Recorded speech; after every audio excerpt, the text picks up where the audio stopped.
আল্লাহর নবী বলেন, উম্মত আমি তোমাদেরকে জাহান্নাম থেকে বাঁচাইতে চাই কিভাবে। এটার উদাহরণ দিতে গিয়ে নবীজি এই কথাটা বলছে। আমি এক মিনিট সামনে একটা জিনিস দেখাবো শুধু, মানে আমি ওনারে মহব্বত করি, তো আমি ওনার হাত ধরে বললাম, ভাই আপনার আমি হাতে ধরে বললাম, আপনি যায়েন না, ওইটা আগুন, আপনি ধ্বংস হয়ে যাবেন।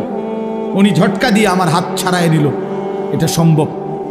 আমি ওনার ঘাড়ে হাত দিলাম, কাঁধে হাত দিলাম, ভাই আল্লাহর দোহাই আপনি যাইয়েন না, ধ্বংস হয়ে যাবেন, ওইটা আগুন। উনি আমার কাঁধের থেকে হাত সরাইয়া ফেলে দিল, এটাও সম্ভব। কিন্তু আমি যখন ভালোবাসার কারণে আমার সিদ্ধান্ত আমি তাকে বাঁচাবই, আমার ভাইকে, তখন আমি তার কোমরে জড়াইয়া ধরলাম, জড়াইয়া কোমরে ধইরা বললাম, না ভাই আমি তোমাকে ওই আগুনে পড়তে দিব না, আমি যাইতে দেব না তোমারে। আল্লাহর কসম নবীজি বলছে, উম্মত আমি আমার এক এক উম্মতকে কোমরে জড়াইয়া ধইরা জাহান্নামের আগুন থেকে বাঁচাইতে চাই। কোমরে জড়াইয়া ধরলে ছুটা বড় কঠিন, কঠিন না? হাতে না ছাড়াই দিলেন, কাঁধের হাতে না ফেলে দিলেন, কিন্তু কোমরে জড়াইয়া ধরলে কেমনে ছাড়বেন? তো নবী এটা বলছে, ওয়া আনা আখিযুন বিহুজাজিকুম, আমি তোমাদেরকে কোমরে জড়াইয়া ধরে চাই, তবু আমার উম্মত বেঁচে যাক, আমার এক এক উম্মত বেঁচে যাক, জাহান্নাম থেকে বাঁচো। আমার দোস্ত, আমার বাপ, আমার ভাই ফিরতেই হবে, জাহান্নাম থেকে বাঁচতেই হবে। দোস্ত বিষয়টা মামুলি মনে করেন, এটা একটা ওয়াজ করছি এই জন্য, আর 10 জন বক্তা ওয়াজ করছেন, আমিও করছি, না রে ভাইয়া এই জন্য না। সারাটা দিন রাত এই দৌড়ের উপরে থাকি, দৌড়ের উপরে থাকি, এই জন্য বললাম আমরা এক ফিকির আমাদের। আপনাকে এটা ভাবতে হবে, জাহান্নাম থেকে বাঁচতেই হবে বন্ধু। কোরআনে আল্লাহ বারবার একটা কথা বলছে নবীজিকে, আমাদের নবীকে পর্যন্ত আল্লাহ বলছে, বন্ধু ওমা আদরাকা মা হিয়া, এই বন্ধু জাহান্নামের আগুন কেমন আপনি জানেন? নবীজিকে বলছে আল্লাহ, নারুন হামিয়া, বন্ধু আপনাকে বলছি, লেলিহান আগুনের ধাউ ধাউ শিখা জাহান্নামের আগুন। ওমা আদরাকা মাল হুতামা, আল্লাহ বলছে বন্ধু হুতামা নামক জাহান্নামের আগুন কেমন জানেন? তো নবীজিকে আল্লাহ বলছে নারুল্লাহিল মুকাদা, আল্লাহ বলছে নবী আমি আমার কর্মচারী দিয়ে আগুন লাগাই নাই, আমি আমার কাজের লোক দিয়ে আগুনটা লাগাই নাই, আমি আল্লাহর হাতে লাগানো জাহান্নামের আগুন, এই আগুন আমি লাগাই দিছি। নারুল্লাহ, আমার হাতে জ্বালানো আগুন, আল্লাতী তাত্তাদিউ আলাল আফইদা, আল্লাহ বলে বন্ধু জাহান্নামের আগুনের প্রথম ফোঁটা, প্রথম স্পর্শ যখন জাহান্নামের আগুনের লাগবে, ছুঁইবে, সাথে সাথে নাফরমানের পুরা দেহ, ভিতরের সমস্ত অঙ্গ প্রত্যঙ্গ, কলজা সুদ্ধা একই মুহূর্তে জ্বালাইয়া ফেলবে। দুনিয়ার আগুন কখনোই এভাবে জ্বলে না।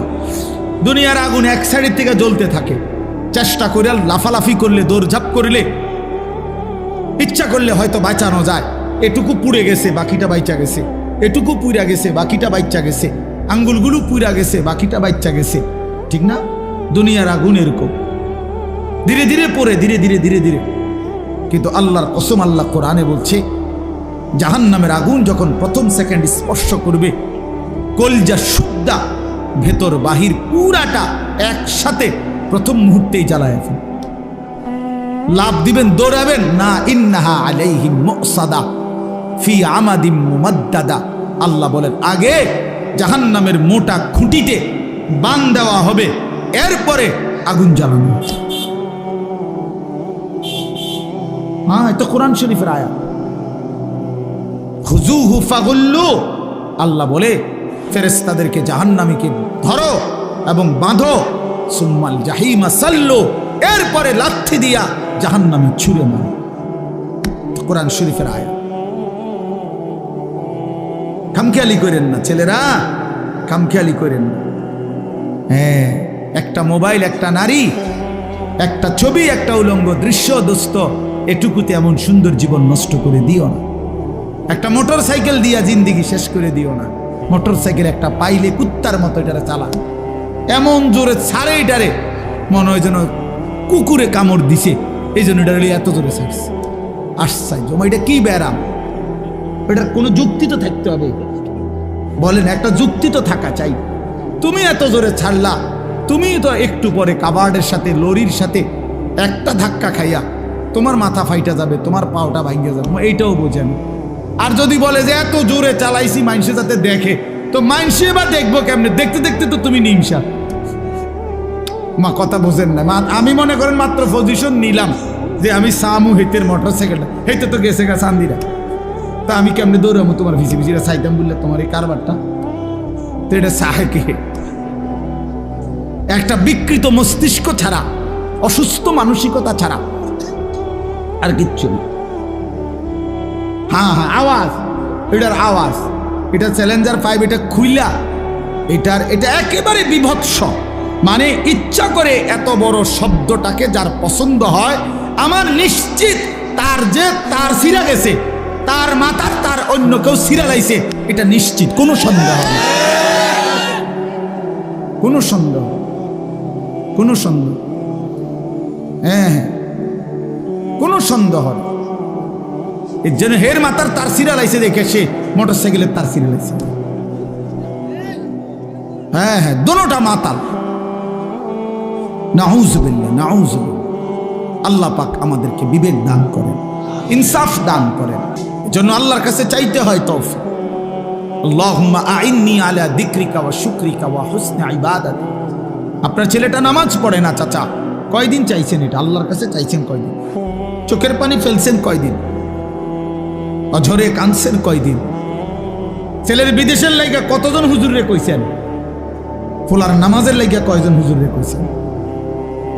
বলে দোতলার ছাদ ডালাই, এটা কইছেন কতজনের? রে ভাই দোয়া কইরো, দোতলার ছাদ ডালাই খাস একটা দোয়া করো। কিটা খাস দোয়া? কিটা আবার ছাদ ডালার মধ্যে আবার খাস দোয়া কি? মানে যাতে করে এমন ভাবে ডালাই হয়, ডালার লগে যেন নিচের দিকে ছাদ দিয়ে হয়ে যায়। খাস দোয়া না, এটা একেবারে জাঁতা দিয়ে যেন এটা নিচের দিকে যায়, এটা যেন ডাইবা যায় আর কি। শক্তর সাফে এমন শক্ত যেন হয়, যেন এটা সাফের লগে ডাইবা যায়। দুনিয়া দুনিয়া নিয়ে এই পরিমাণ দোয়া চাইলেন, আখেরাতের দোয়া কই চাইলেন? কয়দিন বলছেন হুজুর দোয়া করেন বিবি যেন পর্দানসীন হয়, ছেলেটা যেন নামাজি হয়, মেয়েটা যেন চরিত্রবান হয়, ছেলের বউ যেন নেককার হয়, নাতি নাতনি যেন কোরআন পড়নেওয়ালা হয়। কয়দিন বলছেন? আখেরাত চাইলেন কয়দিন? দুনিয়া চাইলেন কয়দিন? কয়দিন চাইলেন? এই জন্য ইনসাফের সাথে ভাববেন। বান্দা বলো না আমি আল্লাহ, আর কি বললে, কেমনে বললে, আর কতবার বললে তুমি আমার কথা মেনে নিতা? অতএব বাপ যারা নামাজ পড়েন না, নওজোয়ান ভাই তোমরা যারা নামাজ পড়ো না, দোস্ত ইনসাফের সাথে এই রাত অন্ধকারে একাকী একটা মিনিটের জন্য হলো যদি মায়ের বুকের দুধ পান করে থাকো ভাইয়া, তো একবার হলো যদি মুসলমানের ঘরে জন্ম নিয়ে থাকো বন্ধু, একবার হলো ভাইবো যে তোমার আল্লাহ তোমার কাছে জানতে চাইছে যে বান্দা আমি আর কতবার বললে, আমি আর কত পারা নাজিল করিলে।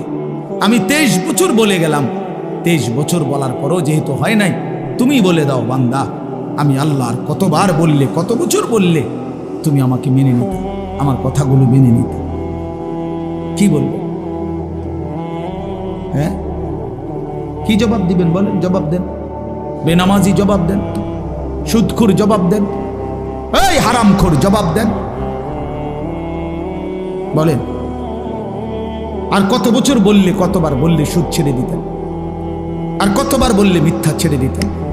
যেই বোনেরা বেপর্দা, ওই বেহায়া বেপর্দা নারীকে জিজ্ঞাসা করেন, এই অসভ্য বেহায়া নারী, আর কতবার বললে তুই পর্দা করতি বোন, বল, বলেন। আহ, কিভাবে সম্ভব? আমি জিন্দেগিতে বহুত চিন্তা করে দেখছি, আমি বহুত ভাবছি, বিশ্বাস করেন। একটা মুসলমানের বাচ্চা মুসলমানের ঘরে জন্ম নিয়া, মুসলমান পরিচয় দিয়া, খোদার 365 দিনে 1 বছর কোনোদিন ফজরের নামাজ একদিনও পড়লো না, মুসলমানের বাচ্চা এত বড় জানোয়ার কেমনে হইল? আমি এই কথাটা রীতিমতো আমার মন চায় যে ডক্টরেট করি, যেটা বুঝতে, যেটা পিএইচডি করা দরকার। কিভাবে সম্ভব? মানুষের বাচ্চা কেমনে এত বড় হাইওয়ান হয়?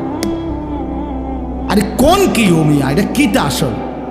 আমি কোনোভাবে কোনো ক্যালকুলেশন দিয়ে এটা মিলাইতারি না। একটা বছর বেটা তুই নাফরমান, কোনোদিন ফজরের নামাজ পড়লি না? আরে তুই কি মানুষের বাচ্চা রে? এটা কিভাবে সম্ভব ভাইয়া? ওই কোন মার ঘরে জন্ম নিল? আহা, তার মা কোথায়, তার বাবা কোথায়? কিভাবে সম্ভব? ওই মা কেমনে মেনে নিল? ওই বাবা কেমনে মেনে নিল? 16 বছর 18 বছর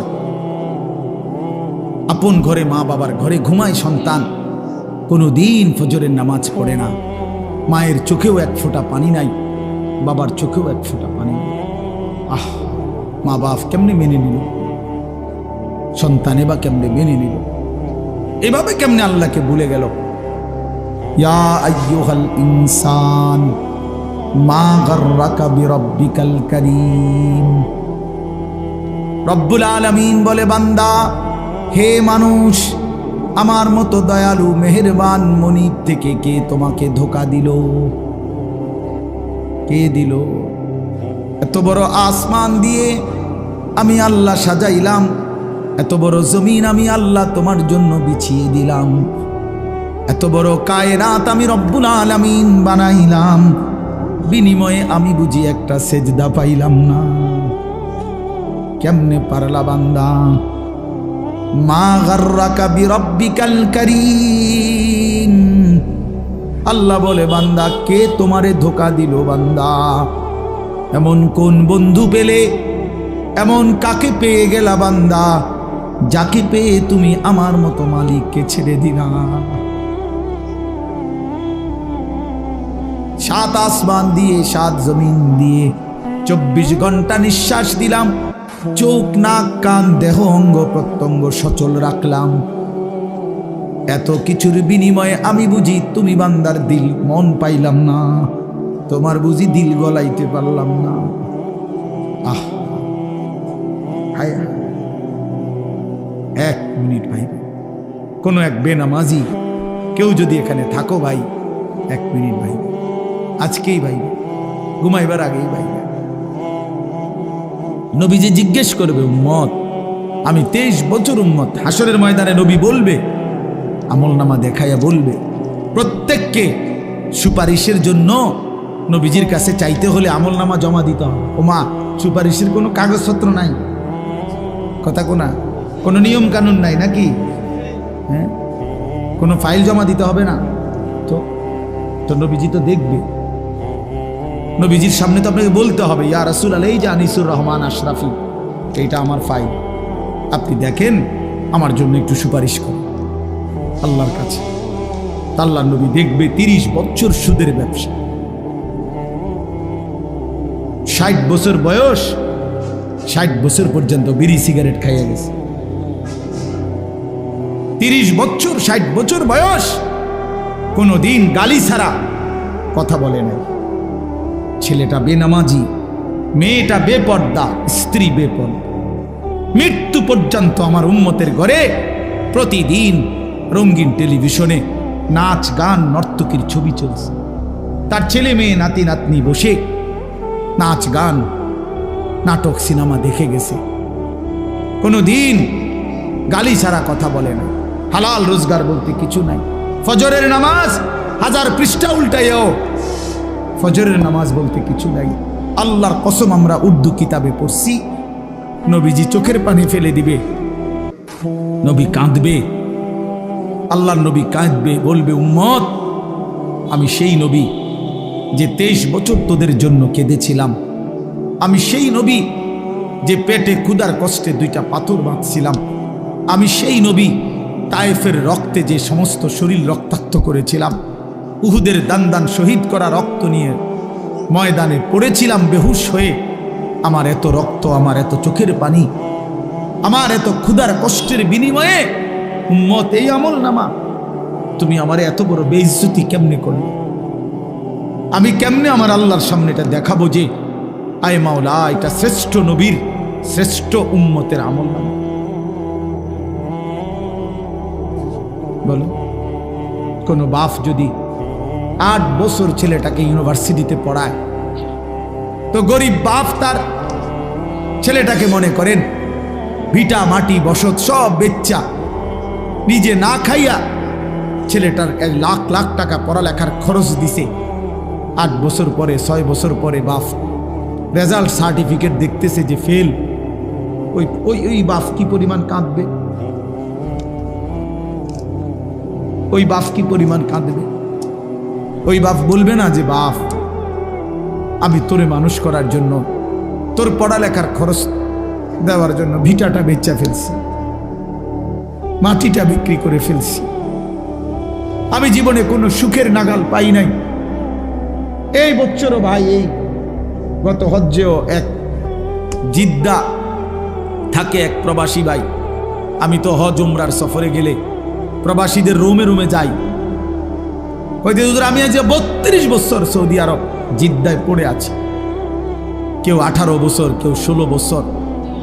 জীবনের এই সুখের সময়টা যারা কাটাইছে বিদেশের জমিনে, যৌবনের পুরাটা টাইম শেষ করে দিছে বাপ, বিনিময়ে সেই বাপ যখন দেখে তার ছেলেটা ফেল, তখন সে বলবে বাপ তুই আমার এটা কি দেখাইলি?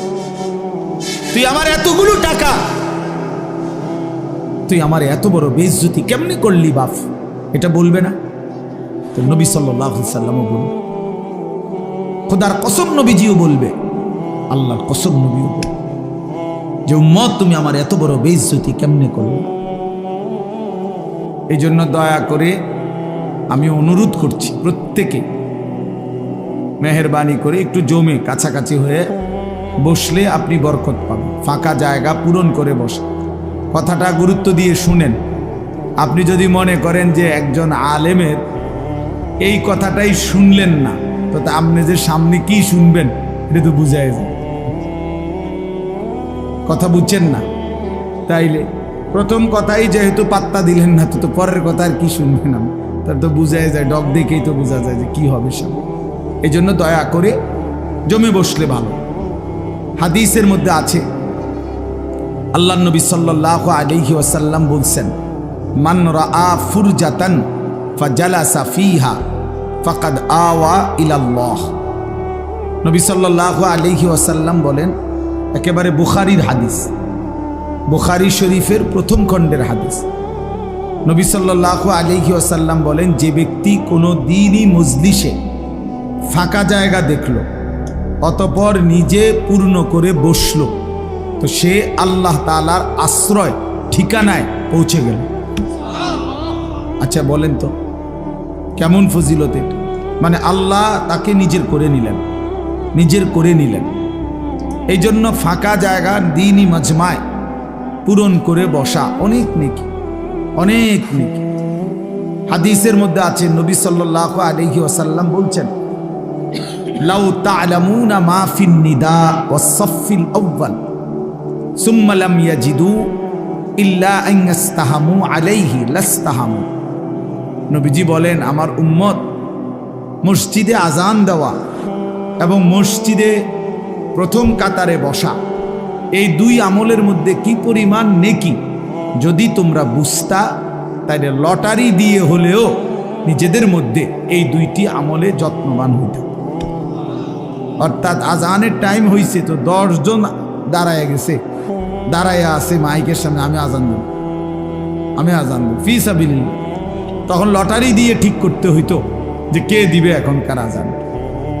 মসজিদের প্রথম কাতারে বসতে পারে 30 জন, একসাথে ঢুকছে 50 জন, আমরা সবাই বসতে চাই, তাইলে লটারি দিয়ে ঠিক করতে হতো যে প্রথম কাতারে কে বসবে। তার মানে সামনে বসার এটা নেকি, অনেক নেকি, অনেক নেকি। এই জন্য সব সময় মনে রাখবেন, ওলামায়ে কেরামের চোখের কাছে, দ্বীনি মজমার চোখ কাছে বসার মধ্যে বরকত বেশি। মুসলিম শরীফের হাদিস আছে, আল্লাহর নবী সাল্লাল্লাহু আলাইহি ওয়াসাল্লাম বলেন, খায়রু সুফুফির রিজালে আউয়ালুহা ওয়া শাররুহা আখিরুহা। পুরুষের জন্য সর্বোত্তম হলো প্রথম কাতার, সবচেয়ে অপছন্দনীয় হলো পিছনের কাতার। রাসূলুল্লাহ সাল্লাল্লাহু আলাইহি ওয়াসাল্লাম বলছেন, আর ওয়া খায়রু সুফুফিন নিসাই আখিরুহা ওয়া শাররুহা আউয়ালুহা, আর মহিলার জন্য সবচেয়ে উত্তম হলো পেছনের কাতার, সবচেয়ে অপছন্দনীয় হলো প্রথম কাতার। মহিলা পুরুষের সামনে থাকা এটা অপছন্দনীয়। এটা ইউরোপ বানায় নিছে লেডিস ফার্স্ট, না লেডাস ফার্স্ট, মানে এটা আমি বানাইলাম আর ইংরেজি। পুরুষ আগে, অধিকার এবং মর্যাদা, এই কথার অর্থ আল্লাহ তাআলার নিজামকে উলটপালট করা না। কোনো কিছুকে সম্মান দিতে হইলে, অধিকার দিতে হইলে এর অর্থ এই না যে আল্লাহর বিধান রাসূলের বিধানকে লঙ্ঘন করা আর এটার দ্বারা অধিকার প্রতিষ্ঠিত করা, না, এটার দ্বারা অধিকার হয় না। প্রকারান্তরে অধিকার খর্ব করা হয়। এই জন্য আল্লাহ নবী সাল্লাল্লাহু আলাইহি ওয়াসাল্লাম বলছেন নারীর জন্য পেছন, অর্থাৎ সে পিছনে হাঁটবে, পুরুষ সামনে হাঁটবে, পুরুষ সামনে থাকবে। হযরত মূসা আলাইহিস সালাম, তাফসীরের মধ্যে আছে, মূসা আলাইহিস সালাম যখন মিশর থেকে চলে গেছিলেন ফেরাউনের বাহিনীর ভয়ে, ছোটবেলায়, ছোট না মানে কিশোর বয়স বা যুবক বয়স এই সময়, তখন পার্শ্ববর্তী যেই দেশে গেছিলেন ওই দেশের নাম হলো মাদায়েন। তো সেখানে দুই বোন বকরিকে পানি পান করাইবার জন্য কূপের কাছে আসছিল, কিন্তু পুরুষদের বীরের কারণে তারা আগাইতে পারতেছিল না। তখন মূসা আলাইহিস সালাম ওই দুই বোনের বকরিগুলো তিনি নিজে কূপের থেকে পানি উঠাইয়া পানি পান করাই দিছিলেন। তো এগুলো নিয়ে যখন ওই দুই মেয়ে ঘরে ফিরছে, তখন তাদের বাবা, এই দুই বোনের বাপ যিনি ছিলেন তিনি নবী ছিলেন, হযরত শুআয়ব আলাইহিস সালাম, তিনি পুরা ঘটনা শুইনা একটা মেয়েকে পাঠাইছে যে তুমি গিয়া ওই যুবক ছেলেটাকে ডেকে নিয়ে আসো, সে যে আমাদের বকরিকে পানি পান করায় দিল এর জন্য কিছু পারিশ্রমিক দিতে হবে। তখন এই একজন মেয়ে আবার আয়েশা মূসা নবীর কাছে আসছে, আয়েশা ডাকছে যে আমাদের বাবা আপনাকে ডাকতেছেন, আপনাকে আপনার পারিশ্রমিক দিবে, আপনি আমাদের বাড়িতে চলেন। তখন তাফসীরে স্পষ্ট আছে মূসা আলাইহিস সালাম ওই মেয়েকে বললেন যে বাড়িতে তো যাবে ঠিক আছে, কিন্তু মূলত যে রাস্তা দেখায় সে তো সামনেই থাকে, কিন্তু এখানে যেহেতু এটা মেয়ে, এই জন্য মূসা নবী স্পষ্ট বললেন তুমি পিছনে থাকো, আমি সামনে হাঁটবো, তবে পিছন থেকে তুমি ডান বাম বলবে। কথা বুঝছেন কিনা বল? ডান বাম তো সেই বলতে হবে, নাহলে উনি তো আর চিনে না, কিন্তু তুমি পিছন থেকে বলবা, সামনের থেকে না। এই জন্য এটা জরুরি বিষয়। যাই হোক, তাহলে বলার উদ্দেশ্য হলো অনেক মানুষের বদভ্যাস মসজিদে জুমার দিন অথবা অন্য সময়ও আসছে মসজিদে আগেই বারান্দাত বসে থাকে, ও মসজিদের কোনার খুঁটির সাথে বসে থাকে, বাউন্ডারি ওয়ালের মধ্যে হেলান দিয়া দুই পা আলগি দিয়া এ বসে বসে জিমা। আশ্চর্য কথা, আপনি আসলেন আগে, তা পিছনে পড়ে রইলেন কেন? এই জন্য সব সময় আল্লাহর ঘর মসজিদে যতটা সম্ভব প্রথম কাতারে, যতটা সম্ভব সামনে বসার চেষ্টা করবেন। বলেন ইনশাআল্লাহ। আল্লাহ তাআলা আমাদেরকে তৌফিক দান করেন। বলতেছিলাম আমি যেই কথাটা, যে কম দেখা যাক এতে কোনো আপত্তি নাই। কেন বললাম? কোরআনুল কারীমের মধ্যে আছে, আল্লাহ তাআলা বলছেন কালিলাম মা তাশকুরুন। কোরআনে আল্লাহ বলেন আমার শুকর আদায় করে, কৃতজ্ঞতা আমি আল্লাহর আদায় করে এমন বান্দা কম। কালিল ওয়া কালিলুম মিন ইবাদিয়াশ শাকুর, আল্লাহ বলেন আমার কৃতজ্ঞ বান্দা পরিমাণে কম। কালিলাম মা তাযাক্কারুন, আমি আল্লাহর কথা থেকে উপদেশ গ্রহণ করে কম। কালিল, কম। কোরআন শরীফের বহু আয়াত আছে, আল্লাহ তাআলা বলছেন ইন ইয়াকুম মিনকুম 20 সাবিরুনা ইয়াগলিবু মিআতাই, তোমরা যদি ঈমানদার আল্লাহর প্রতি পূর্ণ বিশ্বাসী হয়ে থাকো 20 জন, তাহলে তোমরা বিজয় লাভ করবে 200 জন নাফরমান বেঈমানের উপরে। তাইলে ঈমানদারের পরিমাণ হবে কত? বেশি না কম? কম, এই যে 20 জন কইল, কিন্তু বিজয় লাভ করবে 200 বেঈমানের উপর, 200 নাফরমানের উপর। কোরআন শরীফে আল্লাহ বলছেন, কাম মিন ফিআতিন কালিলাতিন গালাবাত ফিআতান কাসীরা, অল্প সংখ্যক ইমানদারি বিজয় লাভ করে বেশি সংখ্যক বেঈমানের উপর। এজন্য দোস্ত, এজন্য বাপ, এটা ভাবা উচিত। সংখ্যা নিয়ে কোনো বিষয় না। সফলতা কিংবা ব্যর্থতার জন্য, কোরআন সুন্নাহর দৃষ্টিতে সফলতা বা ব্যর্থতার জন্য সংখ্যা কোনো বিষয় নয়। 10,000 মানুষের সামনে কেউ যদি ওয়াজ করে তাইলে তিনি সফল, 10 জনের সামনে বললে তিনি ব্যর্থ, এই কথা কোরআন সুন্নায় নাই। বুঝছেন নি আমার কথা? এই কথা নাই। 10 লক্ষ মানুষ চিনলে উনি সফল, আর মানুষ না চিনলে উনি ব্যর্থ, এ কথা কোরআন সুন্নাতে নাই। সফলতা কিংবা ব্যর্থতার জন্য সবাই চিনতে হবে, এটা জরুরি না। আমি উদাহরণ দেই তাহলে বুঝবেন। কোরআন শরীফে মোট 25 জন নবী এবং রাসূলের নাম আছে। 25 জন। কয়জন? তাহলে মোট নবী রাসূল কি 25 জন? আপনারা শুনেন নাই কখনো যে নবী রাসূল কয়জন? 1,24,000, কিংবা আরেকটা বর্ণনা হলো 2,24,000। তাহলে 1,24,000 নবী এবং রাসূল, 2,24,000 নবী এবং রাসূল, অথবা তাহলে কোরআন শরীফে নাম উল্লেখ করা হয়েছে মাত্র 25 জনের। তো বাকিদের নাম পৃথিবীর কেউ জানে না, কোরআনে নাই। অন্যান্য কিতাবাদি খুঁজলে আরো কিছু নবী রাসূলের নাম পাওয়া যাবে, তো নয়তো আরো 100। তো ধরে নিলাম, মনে করেন 100 জন নবী রাসূলের নাম পাইলাম খুঁজা, তাহলে বাকি যে নবী রাসূলদের নাম কেউ জানে না পৃথিবীতে, কোনো কিতাবে নাই, তাহলে ওনারা ব্যর্থ। কথা বলেন না কেন? এটা বুঝতে হবে, এটা আখিরাতের হিসাব, এটা পরকালের হিসাব। আচ্ছা, আমাদের প্রিয় নবী সাল্লাল্লাহু আলাইহি ওয়াসাল্লাম তিনি যখন বিদায় হজ্জে আরাফাতের ময়দানে, নবীজির নিজে যে বছর হজ করছেন সেই বছর হজ্জের ময়দানে নবীজি ভাষণ দিয়েছিলেন 1,25,000, প্রায় 1.25 লাখ সাহাবীর সামনে। 1,25,000 যদি সাহাবী ওই আরাফাতের মাঠে হজ্জের মধ্যে নবীজির সামনে থাকে, তাহলে বাড়িঘরে আরো আছে। সবাই তো আর একবারে গেছে গানা হজে, বাচ্চা কাচ্চা, নারী, বৃদ্ধ, দুর্বল, এরকম আছে না আরো, তো ওনারা বাদ দেন।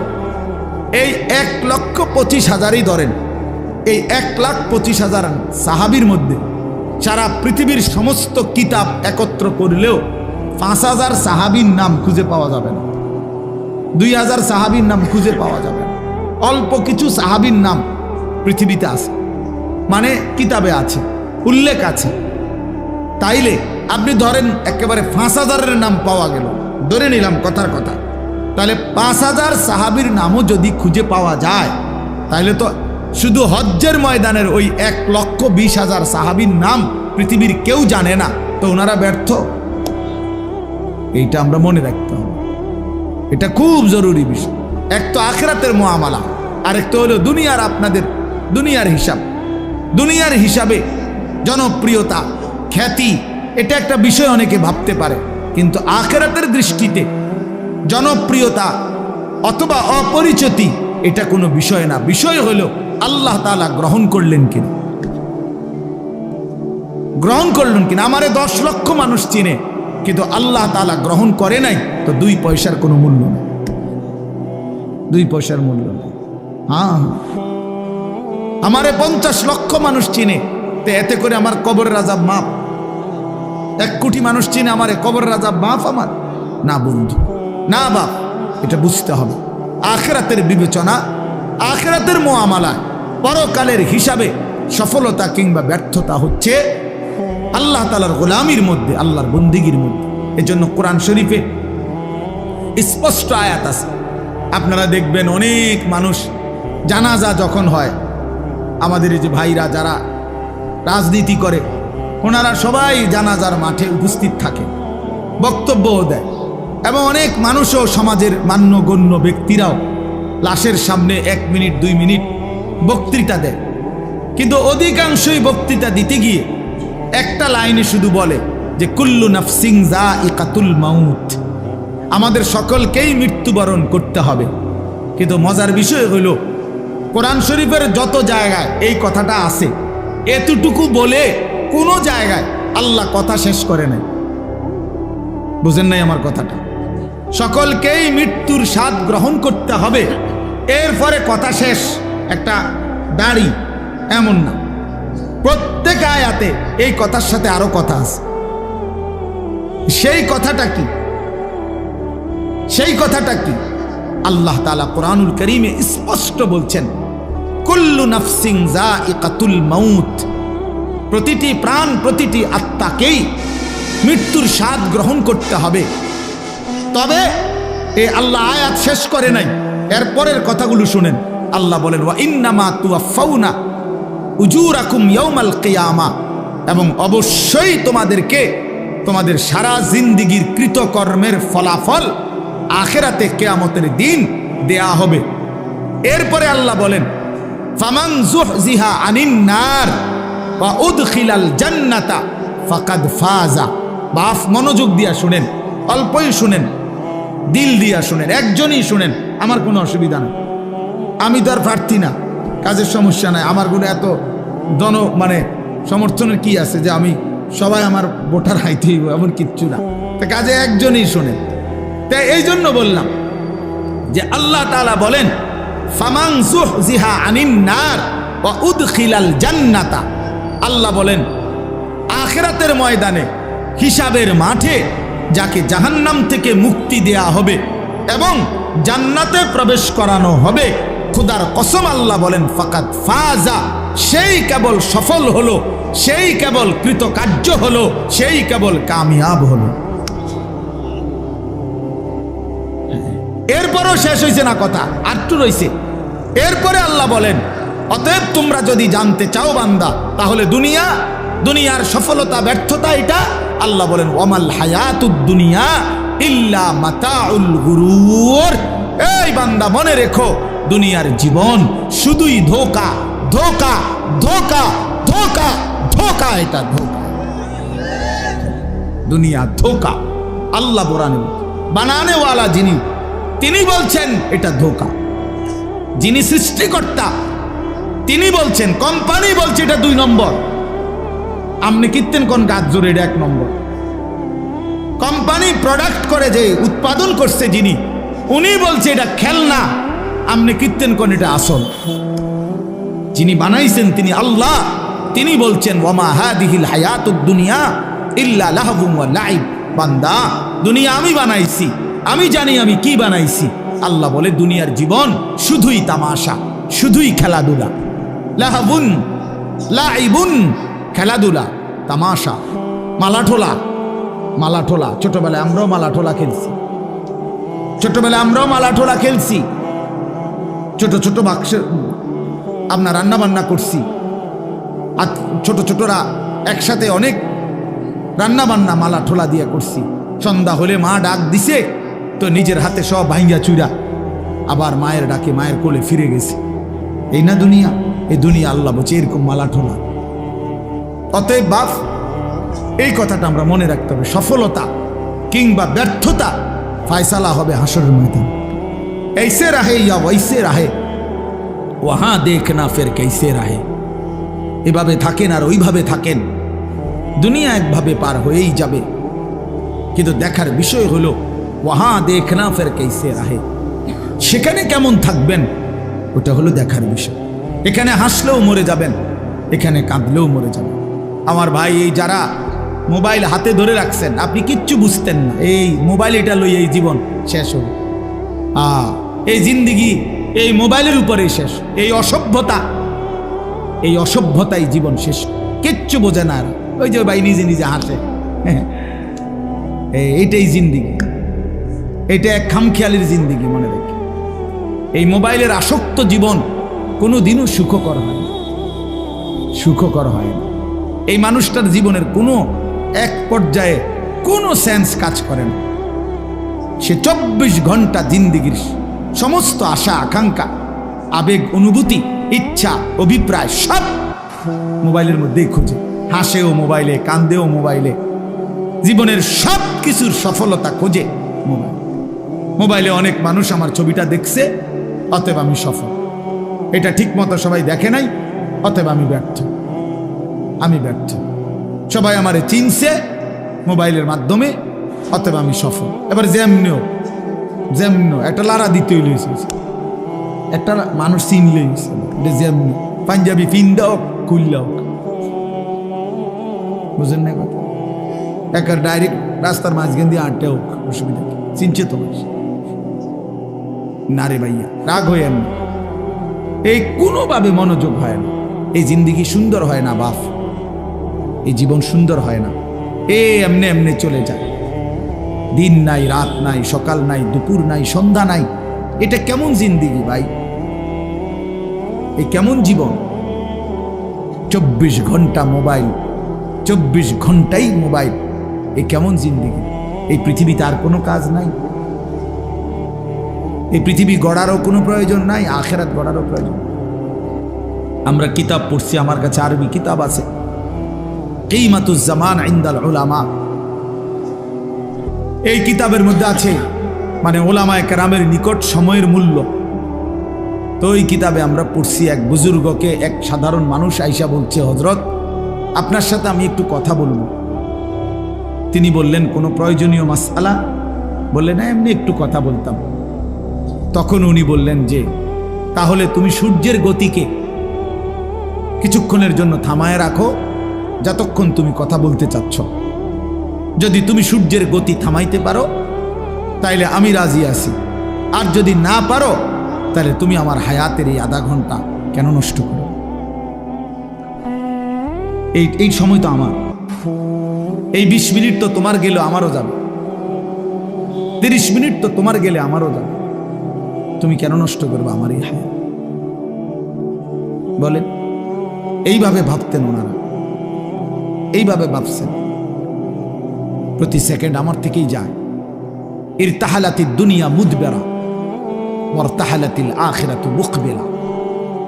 নবী সাল্লাল্লাহু আলাইহি ওয়াসাল্লাম বলছেন, উম্মত, প্রতি মুহূর্তে, প্রতি সেকেন্ডে দুনিয়া তোমার পিছনে যায়, আখিরাত তোমার আগে আসে। এক এক ঘন্টা যাচ্ছে মানে আমার দুনিয়া যাচ্ছে, প্রতি ঘন্টা যাচ্ছে মানে আমার আখিরাত আগাচ্ছে। আমি কবরের দিকে আগাইতেছি, আমি আখিরাতের দিকে আগাইতেছি। ফাকুনু আবনা আল আখিরা ওয়ালা তাকুনু আবনা আদ দুনিয়া। নবী সাল্লাল্লাহু আলাইহি সাল্লাম বলেন, অতএব আখিরাতের সন্তান হও, দুনিয়ার সন্তান হইও না। অর্থাৎ নবীজি বলছেন, উম্মত, আখিরাতের পরিচয়ে পরিচিত হও, শুধু দুনিয়ার পরিচয়ে পরিচিত হও। শুধু ডাক্তার, শুধু ইঞ্জিনিয়ার, শুধু ব্যারিস্টার, শুধু উকিল, শুধু চাকরিজীবী, শুধু ব্যবসায়ী, শুধু রাজনীতিবিদ, শুধু শুধু এতটুকুই, শুধু একটা দুনিয়ার পরিচয়, ড্রাইভার, শুধু কুলি, শুধু দিনমজুর, শুধু কৃষক, এ তো দুনিয়ার পরিচয়। আল্লাহর নবী বলছেন, আখিরাতের পরিচয়ে পরিচিত হও। লোকে যেন বলে সে নামাজি, সে চরিত্রবান, সে দিনদার, সে আখলাকওয়ালা, সে মসজিদকে ভালোবাসে, মাদ্রাসাকে ভালোবাসে, ওলামায়ে কেরামকে ভালোবাসে। হ্যাঁ, বছর শেষে হিসেব করে যাকাত দেয়, বা জামাত মসজিদে নামাজ পড়ে, রমজানে রোজা আদায় করে, হালাল হারামের পার্থক্য মেনে চলে। লোকে যেন বলে দিনদার, লোকে যেন বলে ফরহেজগার, লোকে যেন বলে আল্লাহওয়ালা। খোদার কসম, নবী বলছে, উম্মত, এমন পরিচয়ে পরিচিত হও। শুধু দুনিয়ার পরিচয় লাগাইও না, শুধু দুনিয়ার পরিচয়ে পরিচিত হইও না। এই জন্য আমার বাপ, আমি আমার এই কথাটা বললাম, সফলতা কিংবা ব্যর্থতার জন্য এটা কোনো বিষয় না, বিষয় হলো আখিরাত। ফামান যুহজিহা আনিন নার ওয়া উদখিলাল জান্নাহ ফাকাদ ফাজা। আল্লাহ কোরআনে বলছে, যাকে জাহান্নাম থেকে মুক্তি দেয়া হলো, জান্নাতে প্রবেশ করানো হলো, সেই সফল হলো। কাদ আফলাহাল মুমিনুন, আল্লাহ বলেন ঈমানদারগণ সফল হয়েছে। কেন? আল্লাযীনা ইয়ারিসুনাল ফিরদাউসা। এই যে আল্লাহ সরাসরি কোরআনে বলছে, কেন মুমিন সফল হয়েছে? আল্লাহ বলে, কারণ তারা জান্নাতুল ফিরদাউসের উত্তরাধিকারী হবে। অতএব যে মুমিন জান্নাতের অধিকারী হবে, সেই সফল হবে, সেই সফল হবে। ওয়াকালুল হামদুলিল্লাহিল্লাযী আযহাবা আন্নাল হাযান। ইন্না রাব্বানা লাগফুরুন শাকুর। আল্লাহ বলে জান্নাতি বান্দা জান্নাতে ঢুকে বলবে, আল্লাহ আপনার প্রশংসা করছি, আজকে আমার জীবনের যত দুশ্চিন্তা চিরতরে শেষ হলো, আজ আমি জান্নাতে ঢুকলাম। মোমেন থামবে সেদিন, জান্নাতে ঢুকবে যেদিন। মোমেন তৃপ্ত হবে সেদিন, জান্নাতে যাবে যেদিন। মোমেনের জিন্দিগির সমাপ্তি হবে, সমস্ত চিন্তা ফিকির পেরেশানি, সমস্ত অস্থিরতা, সমস্ত মেহনত, সমস্ত টেনশনের সমাপ্তি হবে সেদিন, খোদার জান্নাতে ঢুকবে যেদিন। এজন্য বাপ বুঝতে শিখেন, আমিও আপনিও, আমিও আপনিও, আপনিও। দুনিয়া বাদ দিতে বলি না, কোরআনুল কারীমের মধ্যে আল্লাহ তাআলা বলছেন, ওয়ালা তানসা নাসীবাকা মিনাদ দুনিয়া, বান্দা তোমার দুনিয়ার প্রয়োজন ভুলে যেও না। আমি তোমারে দুনিয়া ছাড়তে বলি না, দুনিয়া ছেড়ে দিলে তুমি আমল করবা কেমন, হায়াত না পাইলে বন্দেগী করবা কেমন। দুনিয়া বাদ দিতে বলে না, আখিরাতকে 24 ঘন্টা সঙ্গী বানাইতে বলছে, সঙ্গী বানাইতে বলছে। কোরআনে আল্লাহ দোয়া শিখাইছে, মুমিনের দোয়া। আপনারা সবাই পারেন এই দোয়াটা, সবাই এই দোয়াটা পারে। রব্বানা আতিনা ফিদ দুনিয়া হাসানা ওয়া ফিল আখিরাতি হাসানা ওয়া কিনা আযাবান নার। আয় আল্লাহ, আমি পুরা দুনিয়া চাই না, আল্লাহ আমি পুরা দুনিয়ার যা ইচ্ছা তাই চাই না। দুনিয়ার মধ্যে যা হালাল, যা পবিত্র, যা উত্তম, যা বৈধ, যা আপনার অনুমোদিত, আমাকে সেই হাসানা উত্তম যা তা দুনিয়ায় দেন। আখিরাতে যা উত্তম আপনি তা দেন, জাহান্নামের আযাব থেকে মুক্তি দিয়ে দেন। তাহলে দুনিয়া চাইতে নিষেধ করছে, উত্তমটা চাইবেন। আল্লাহ দুনিয়া দেন, তবে হালাল হারাম মিলাই আনা, হালাল দেন, জায়েজ না জায়েজ মিলাই আনা। সুদের টাকা, চুরির টাকা, কিস্তির টাকা, ঘুষের টাকা, ওজনে কম দেওয়া টাকা, বাটফারির টাকা, 3 নম্বরই টাকা, 6 নম্বরই টাকা, এমন টাকা দিয়েন না, লাগবে না। এমন দুনিয়া ছেড়ে দিলাম, এমন দুনিয়া ছেড়ে দিলাম। এজন্য বাপ, এটা ইনসাফের সাথে ভাবা উচিত। আপনাদেরকে বলি, একজনকেই বললাম, ফিকির করেন, ফিকির করেন। অনেক কিশোর যুবক ছেলে বুঝতেই চায় না, ওই মনে করে রং তামাশার এই জিন্দিগি এটাই শেষ, এটাই শেষ। সারা রাত নারী, ছবি, উলঙ্গ দৃশ্য, সারাদিন নিজের মতো করে আড্ডা দেয়। তার মনে যা চায়, চুল এমন রাখছো, আমার মন চাইছে, পরনের পোশাক এমন কেন, আমার মন চাইছে। ইউর উইশ ইউর লাইফ, তোমার চয়েস, তোমার লাইফ, তোমার পছন্দ, তোমার জীবন। বাহ, বেঈমানদের কথা এটা। ইউর লাইফ ইউর চয়েস, তোমার জীবন তোমার চয়েস, তোমার যেটা ভাল লাগে এটা করো। অন্য এখানে কি, অন্য এখানে কি? তোমার হিন্দু মেয়ে পছন্দ হয়েছে, ঠিক আছে। তোমার ইয়াহুদি পছন্দ হয়েছে, হ্যাঁ ঠিক আছে, এখানে অন্য কি? তোমার যেটা ভাল লাগে এটা, তোমার যেটা মন চায় এটা, তোমার পছন্দই তোমার জীবন। খোদার কসম, কোরআন শরীফের আয়াত আছে বাপ, সূরা আরাফের মধ্যে আল্লাহ তাআলা বলছে, এই মনের ইচ্ছা মতো যে চলে, ওয়াত্তাবা হাওয়াহু, যে তার নফসের মনের চাহিদার অনুসরণ করে, আল্লাহর বিধান, রাসূলের বিধান, কোরআনের বিধান, ইসলামের বিধান, ধর্মের বিধান কিছুই যে মানে না, কোনো ধার ধারে না, পরোয়া করে না, পাত্তা দেয় না, আল্লাহর কসম, আল্লাহ কোরআনে বলছেন, ফামাসালুহু কামাসালিল কালব, ওই ব্যক্তির উদাহরণ, ওই ব্যক্তির জিন্দেগি কুকুরের মতো, কুত্তার মতো, কুত্তার মতো, কুত্তার মতো, কুত্তার মতো। ওই জিন্দেগি কুত্তার জিন্দেগি, ওই জিন্দেগি কুত্তার জিন্দেগি। আমি বললাম, কোরআনের আয়াত এটা। যে জীবন, যে জীবন মালিকের গোলামি নাই, যে জীবন সৃষ্টিকর্তাকে মনে করায় না, যে জিন্দেগি বানানেওয়ালাকে মনে করায় না, 24 ঘন্টা নাফরমান চলে গেছে, একটা সেজদা দিতে পারলি না, তুই কোন মানুষের বাচ্চা? তুই বেটা, তুই কোন মার ঘরে জন্ম নিছ বেটা?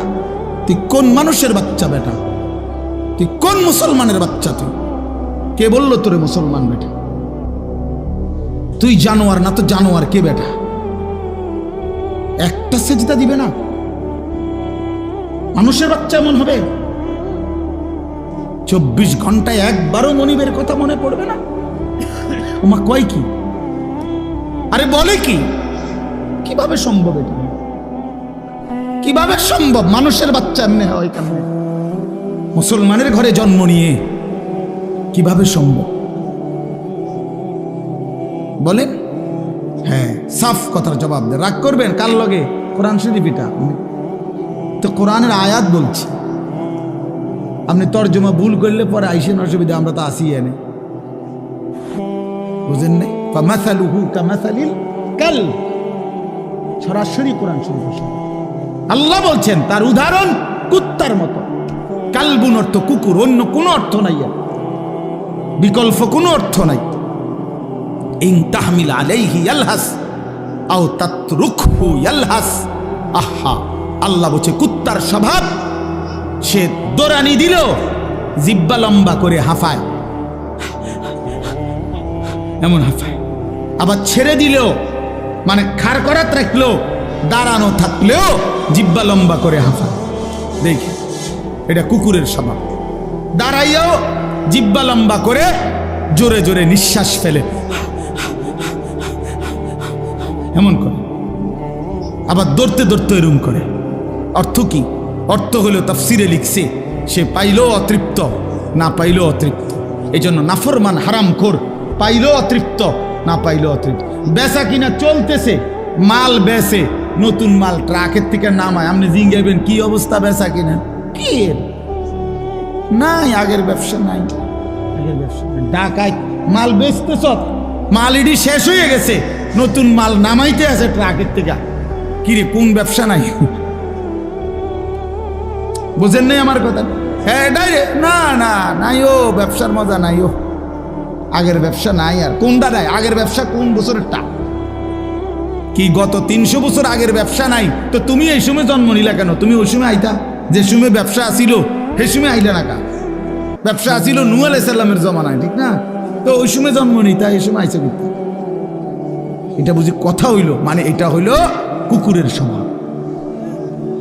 মানে কি? পেলেও অতৃপ্ত, না পেলেও কি? নাফরমানের দুনিয়া শেষ হয় না।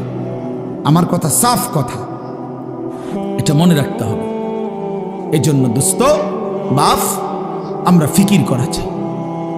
আমি সব সময় এটা বলি, লোনা জলে তৃষ্ণা মেটে না। মানে যে পানি লবণাক্ত, ওই পানিতে তৃষ্ণা মেটে না।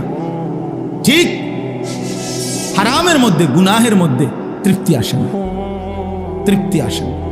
হ্যাঁ হ্যাঁ, সারা রাত উলঙ্গ ছবি দেখেও যুবক তৃপ্ত হয় না। এক সাগর মদ পান করেও মদখোর, নেশাখোর, ফুট্টাখোর, বাবাখোর, ডালখোর, ইয়াবাখোর, হারামখোর কোনোদিন তৃপ্ত হয় না। কিন্তু এক গ্লাস পবিত্র পানি এক গ্লাস তৃষ্ণার্ত ব্যক্তিকে তৃপ্ত করে দেয়। একজন স্ত্রী 60 বছর এক পুরুষের জীবন, 70 বছর এক পুরুষের জীবনে তৃপ্তি এনে দেয়। একজন বৌদি, হালাল স্ত্রী, যেটা হালাল সেটা তৃপ্তি দেয়, যেটা হারাম সেটা কি দেয় না? তৃপ্তি দেয় না বাপ, সুখ দেয় না, গুনাহ ইজ্জত দেয় না, আল্লাহর নাফরমানি সম্মান দেয় না, সম্মান দেয় না। এজন্য আমরা প্রত্যেকের কাছে, আমিও বললাম, আমার জন্য, আপনার জন্য, জওয়ান বুড়ো সবার জন্য, আমরা আখেরাতের ফিকির করা চাই।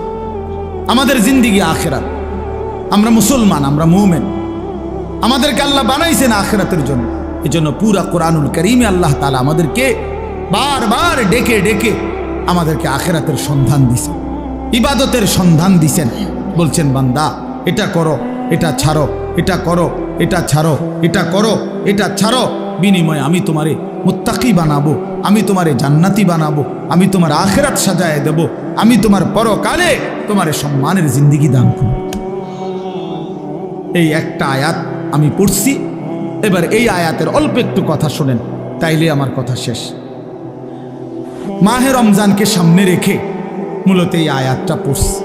আমরা যদি এটা বুঝি বাপ, আর অল্প একটু সময় কোরআনুল কারীমের এই একটি আয়াত আমি আপনাদের সামনে পড়লাম। সূরা বাকারার 183 নম্বর আয়াত, দ্বিতীয় পারায়, দ্বিতীয় সূরা। আল্লাহ তাআলা বলতেছেন, ইয়া আইয়ুহাল্লাযীনা আমানু, হে ঈমানদারগণ, মানে আমাদেরকে ডাকছে, হে ঈমানদারগণ, হে মুমিনগণ। এ কথা বলাতে এখানে আমরা বাদ পড়লাম কে? কথা বলেন না কেন? এখানে এখানে আমরা বাদ পড়ছি কেউ না? আলহামদুলিল্লাহ আমরা কেউ বাদ পড়ি নাই। তাহলে আমাদেরকে বলছে হে ঈমানদারগণ। এবার আল্লাহ বলেন কুতিবা আলাইকুমুস সিয়াম, অন্য কেউ নয়, আমি আল্লাহর পক্ষ থেকে, আমার পক্ষ থেকে তোমাদের উপরে রোজা ফরজ করা হবে। তোমাদের উপরে রোজা ফরজ করা হবে। আল্লাহ তাআলা বিষয়টার গুরুত্ব দিয়েছেন যে বান্দা খামখেয়ালি মনে করুন, আমি আল্লাহ ফরজ করছি, আমি আল্লাহ ফরজ করছি।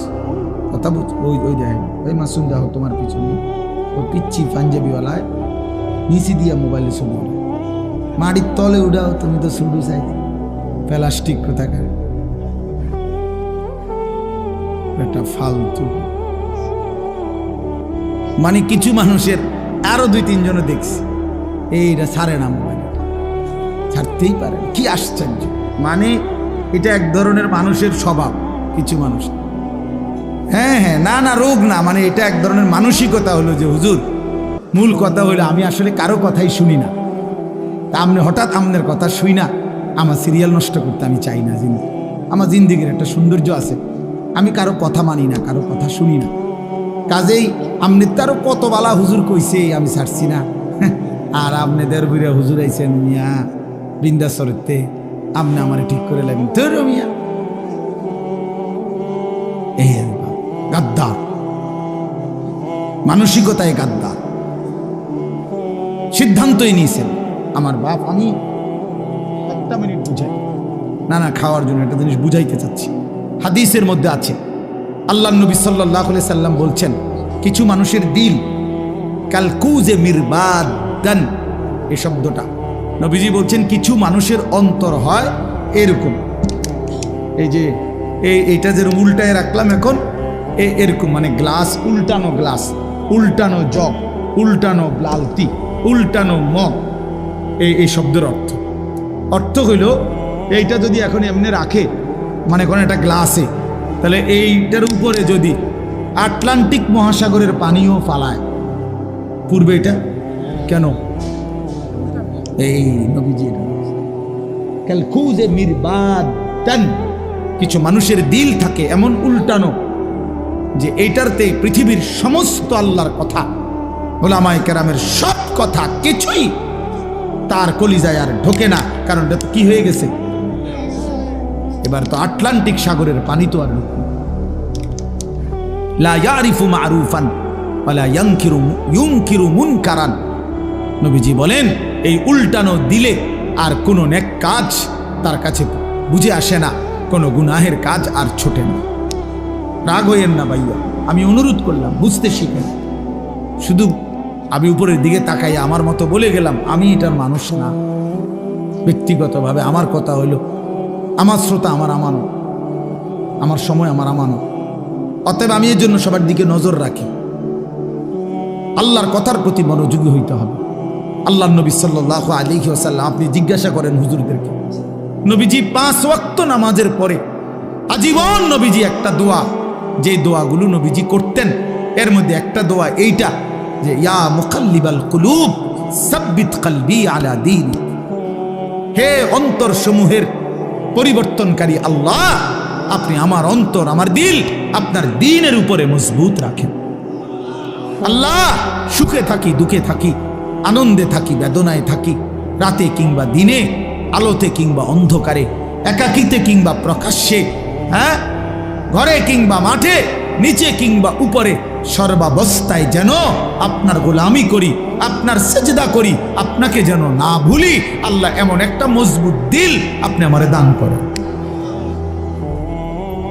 নবীজি এটা দোয়া করতেন, দোয়া করতেন।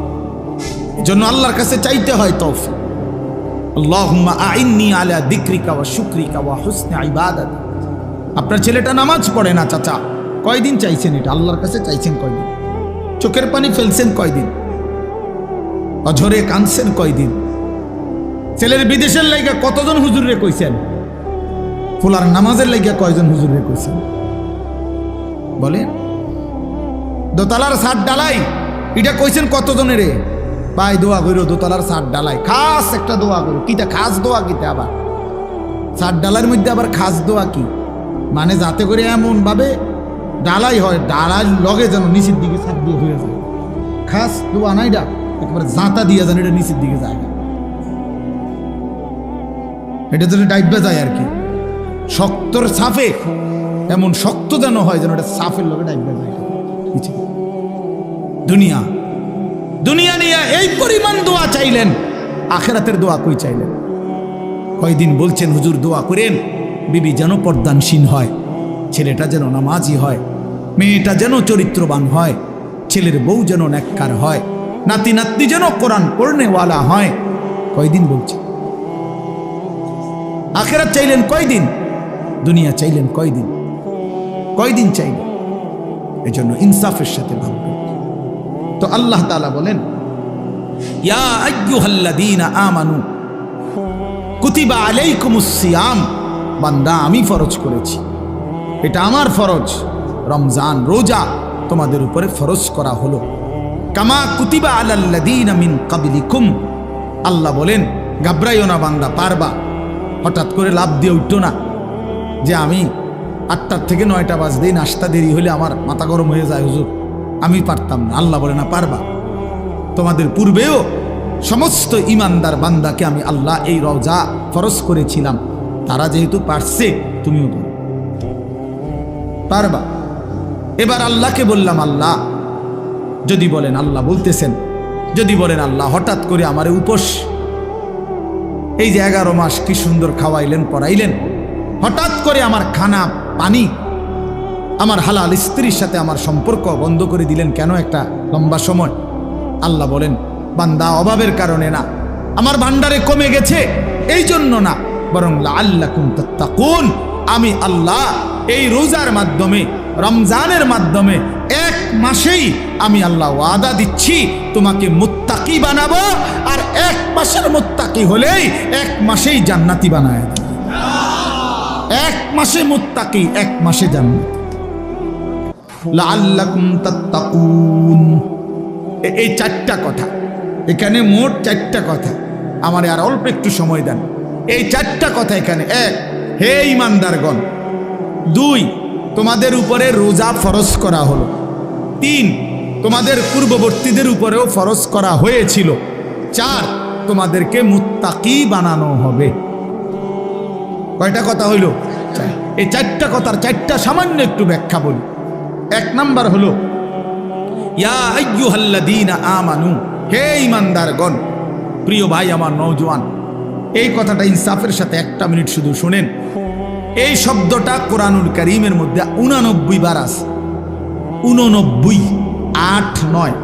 তাইলে আমার প্রশ্ন হইল, আল্লাহ তাআলা 89 বার কোরআনুল কারীমে আমাদেরকে ডাক দিছে, তোমারে ডাকছে, আমারে ডাকছে।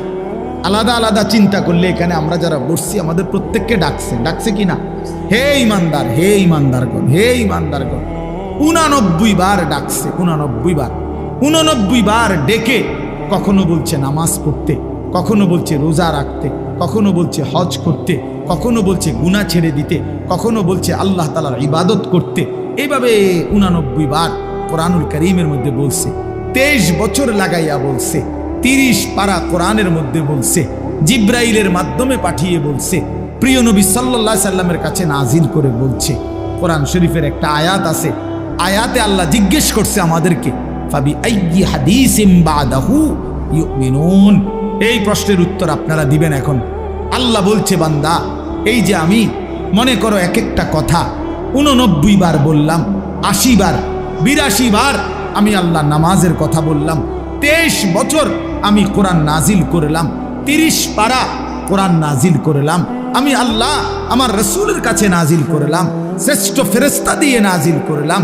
আল্লাহ এবার জানতে চাইছে, ফাবি আইয়ি হাদিসিম বাদাহু ইউমিনুন। আমার বান্দা বলো না, এরপরে আমি আর কোন কিতাব নাজিল করিলে, এর চাইতে দামি আর কি নাজিল করিলে, এর চাইতে দামি আর কোন রাসূলের কাছে পাঠাইলে, এর চাইতে দামি আর কোন ফেরেশতা দিয়া পাঠাইলে।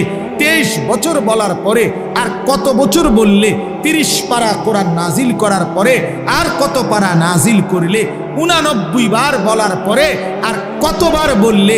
82 বার বলার পরে আর কতবার বললে? তুমি বান্দা বলো আমার কথা মেনে নিতা?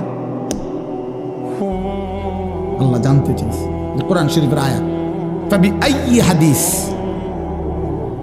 29 পারায় ওই সূরাটা আছে, ওই সূরা মুরসালাত, ওই সূরার মধ্যে আল্লাহ এটা জিজ্ঞেস করছে, বান্দা বলো না আমি আল্লাহ আর কি বললে, কেমনে বললে, আর কতবার বললে তুমি আমার কথা মেনে নিতা? অতএব বাপ যারা নামাজ পড়েন না, নওজোয়ান ভাই তোমরা যারা নামাজ পড়ো না, দোস্ত ইনসাফের সাথে এই রাত অন্ধকারে একাকী একটা মিনিটের জন্য হলো যদি মায়ের বুকের দুধ পান করে থাকো ভাইয়া, তো একবার হলো যদি মুসলমানের ঘরে জন্ম নিয়ে থাকো বন্ধু, একবার হলো ভাইবো যে তোমার আল্লাহ তোমার কাছে জানতে চাইছে যে বান্দা আমি আর কতবার বললে, আমি আর কত পারা নাজিল করিলে।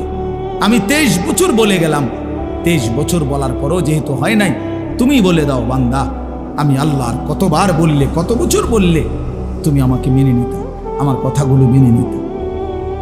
কি বলবো? হ্যাঁ কি জবাব দিবেন বলেন? জবাব দেন। বেনামাজি জবাব দেন, সুদখোর জবাব দেন, এই হারামখোর জবাব দেন, বলেন। আর কত বছর বললে, কতবার বললে সুদ ছেড়ে দিতেন, আর কতবার বললে মিথ্যা ছেড়ে দিতেন? যেই বোনেরা বেপর্দা, ওই বেহায়া বেপর্দা নারীকে জিজ্ঞাসা করেন, এই অসভ্য বেহায়া নারী আর কতবার বললে তুই পর্দা করতি বোন, বল, বলেন। আহ কিভাবে সম্ভব? আমি জিন্দেগিতে বহু চিন্তা করে দেখছি, আমি বহুত ভাবছি, বিশ্বাস করেন। একটা মুসলমানের বাচ্চা মুসলমানের ঘরে জন্ম নিয়া, মুসলমান পরিচয় দিয়া, খোদার 365 দিনে এক বছর কোনদিন ফজরের নামাজ একদিনও পড়লো না, মুসলমানের বাচ্চা এত বড় জানোয়ার কেমনে হইল? আমি এই কথাটা রীতিমতো আমার মন চাই যে ডক্টরেট করি, যেটা বুঝতে, যেটা PhD করা দরকার, যে কিভাবে সম্ভব মানুষের বাচ্চা কেমনে এত বড় হাইওয়ান হয়? আরে কোন কি ওমিয়া, এটা কিটা আসল? আমি কোনোভাবে কোনো ক্যালকুলেশন দিয়ে এটা মিলাইতারি না। একটা বছর বেটা তুই নাফরমান, কোনোদিন ফজরের নামাজ পড়লি না, আরে তুই কি মানুষের বাচ্চা রে? এটা কিভাবে সম্ভব ভাইয়া? ওই কোন মার ঘরে জন্ম নিল? আহা, তার মা কোথায়, তার বাবা কোথায়? কিভাবে সম্ভব? ওই মা কেমনে মেনে নিল, ওই বাবা কেমনে মেনে নিল? 16 বছর 18 বছর আপন ঘরে, মা বাবার ঘরে ঘুমায় সন্তান, কোনোদিন ফজরের নামাজ পড়ে না, মায়ের চোখেও এক ফোঁটা পানি নাই, বাবার চোখেও এক ফোঁটা পানি নাই। আহ, মা বাপ কেমনে মেনে নিল? সন্তানে বা কেমনে মেনে নিল? এভাবে কেমনে আল্লাহকে ভুলে গেল? ইয়া আইয়ুহাল ইনসান মা গাররাকা বিরাব্বিকাল কারীম। রব্বুল আলামিন বলে, বান্দা, হে মানুষ, আমার মতো দয়ালু মেহেরবান মনিব থেকে কে তোমাকে ধোঁকা দিল? কে দিল? এত বড় আসমান দিয়ে আমি আল্লাহ সাজাইলাম, এত বড় জমিন আমি আল্লাহ তোমার জন্য বিছিয়ে দিলাম, এত বড় কায়নাত আমি রব্বুল আলামিন বানাইলাম, বিনিময়ে আমি বুঝি একটা সেজদা পাইলাম না? কেমনে পারলা বান্দা? মা গাররাকা বিরাব্বিকাল কারীম। আল্লাহ বলে, বান্দা, কে তোমারে ধোঁকা দিল? বান্দা, এমন কোন বন্ধু পেলে, এমন কাকে পেয়ে গেলা বান্দা, যাকে পেয়ে তুমি আমার মতো মালিককে ছেড়ে দিলা? 7 আসমান দিয়ে 7 জমিন দিয়ে 24 ঘন্টা নিঃশ্বাস দিলাম, চোখ নাক কান দেহ অঙ্গ প্রত্যঙ্গ সচল রাখলাম, এত কিছুর বিনিময়ে আমি বুঝি তুমি বান্দার দিল মন পাইলাম না, তোমার বুঝি দিল গলাইতে পারলাম না? আহ, হায়, 1 মিনিট ভাই, কোনো এক বেনামাজি কেউ যদি এখানে থাকো ভাই, 1 মিনিট ভাই, আজকেই ভাই, ঘুমাইবার আগেই ভাই, নবীজি জিজ্ঞেস করবে, উম্মত আমি 23 বছর উম্মত, হাসরের ময়দানে নবী বলবে, আমলনামা দেখাইয়া বলবে, প্রত্যেককে সুপারিশের জন্য নবীজির কাছে চাইতে হলে আমলনামা জমা দিতে হবে। ওমা, সুপারিশের কোনো কাগজপত্র নাই, কথা কোনা, কোনো নিয়ম কানুন নাই নাকি? হ্যাঁ, কোনো ফাইল জমা দিতে হবে না তো নবীজি তো দেখবে। নবীজির সামনে তো আপনাকে বলতে হবে, ইয়া রাসূলুল্লাহ, এই যে আনিসুর রহমান আশরাফি, এইটা আমার ফাইল, আপনি দেখেন, আমার জন্য একটু সুপারিশ করুন আল্লাহর কাছে। আল্লাহর নবী দেখবে 30 বছর সুদের ব্যবসা, 60 বছর বয়স, 60 বছর পর্যন্ত বিড়ি সিগারেট খাইয়া গেছে। 30 বছর, 60 বছর বয়স, কোনোদিন গালি ছাড়া কথা বলে নাই। ছেলেটা বেনামাজি, মেয়েটা বেপর্দা, স্ত্রী বেপর্দা। মৃত্যু পর্যন্ত আমার উম্মতের ঘরে প্রতিদিন রঙিন টেলিভিশনে নাচ গান নর্তকীর ছবি চলছে। তার ছেলে মেয়ে নাতি নাতনি বসে নাচ গান নাটক সিনেমা দেখে গেছে। কোনোদিন গালি ছাড়া কথা বলে না, হালাল রোজগার বলতে কিছু নাই। ফজরের নামাজ 1000 পৃষ্ঠা উল্টাইও, ফজরের নামাজ বলতে কিছু নাই। আল্লাহর কসম, আমরা উর্দু কিতাবে পড়ছি, নবীজি চোখের পানি ফেলে দিবে, নবী কাঁদবে, আল্লাহর নবী কাঁদবে, বলবে, উম্মত আমি সেই নবী যে 23 বছর তোদের জন্য কেঁদেছিলাম। আমি সেই নবী যে পেটে ক্ষুধার কষ্টে 2টা পাথর বাঁধছিলাম। আমি সেই নবী তায়েফের রক্তে যে সমস্ত শরীর রক্তাক্ত করেছিলাম। উহুদের দান শহীদ করা রক্ত নিয়ে ময়দানে পড়েছিলাম বেহুশ হয়ে। আমার এত রক্ত, আমার এত চোখের পানি, আমার এত ক্ষুধার কষ্টের বিনিময়ে উম্মত এই আমলনামা, তুমি আমার এত বড় বেইজ্জতি কেমনে করলে? আমি কেমনে আমার আল্লাহর সামনে এটা দেখাবো যে আয় মাওলা, এটা শ্রেষ্ঠ নবীর, শ্রেষ্ঠ উম্মতের আমলনামা?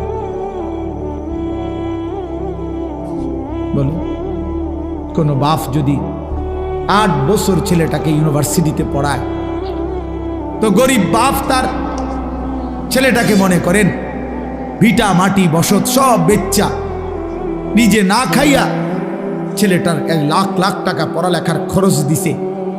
8 বছর পরে, 6 বছর পরে বাপ রেজাল্ট সার্টিফিকেট দেখতেছে যে ফেল। ওই বাপ কি পরিমাণ কাঁদবে? ওই বাপ কি পরিমাণ কাঁদবে? ওই বাপ বলবে না যে, বাপ আমি তোরে মানুষ করার জন্য, তোর পড়ালেখার খরচ দেওয়ার জন্য ভিটাটা বেচা ফেলছি, মাটিটা বিক্রি করে ফেলছি, আমি জীবনে কোনো সুখের নাগাল পাই নাই। এই বছরও ভাই, এই গত হজ্জেও এক জিদ্দা থাকে এক প্রবাসী ভাই, আমি তো হজ উমরার সফরে গেলে প্রবাসীদের রুমে রুমে যাই। ওই হুজুর, আমি আজ 32 বছর সৌদি আরব জিদ্দায় পড়ে আছি। কেউ 18 বছর, কেউ 16 বছর।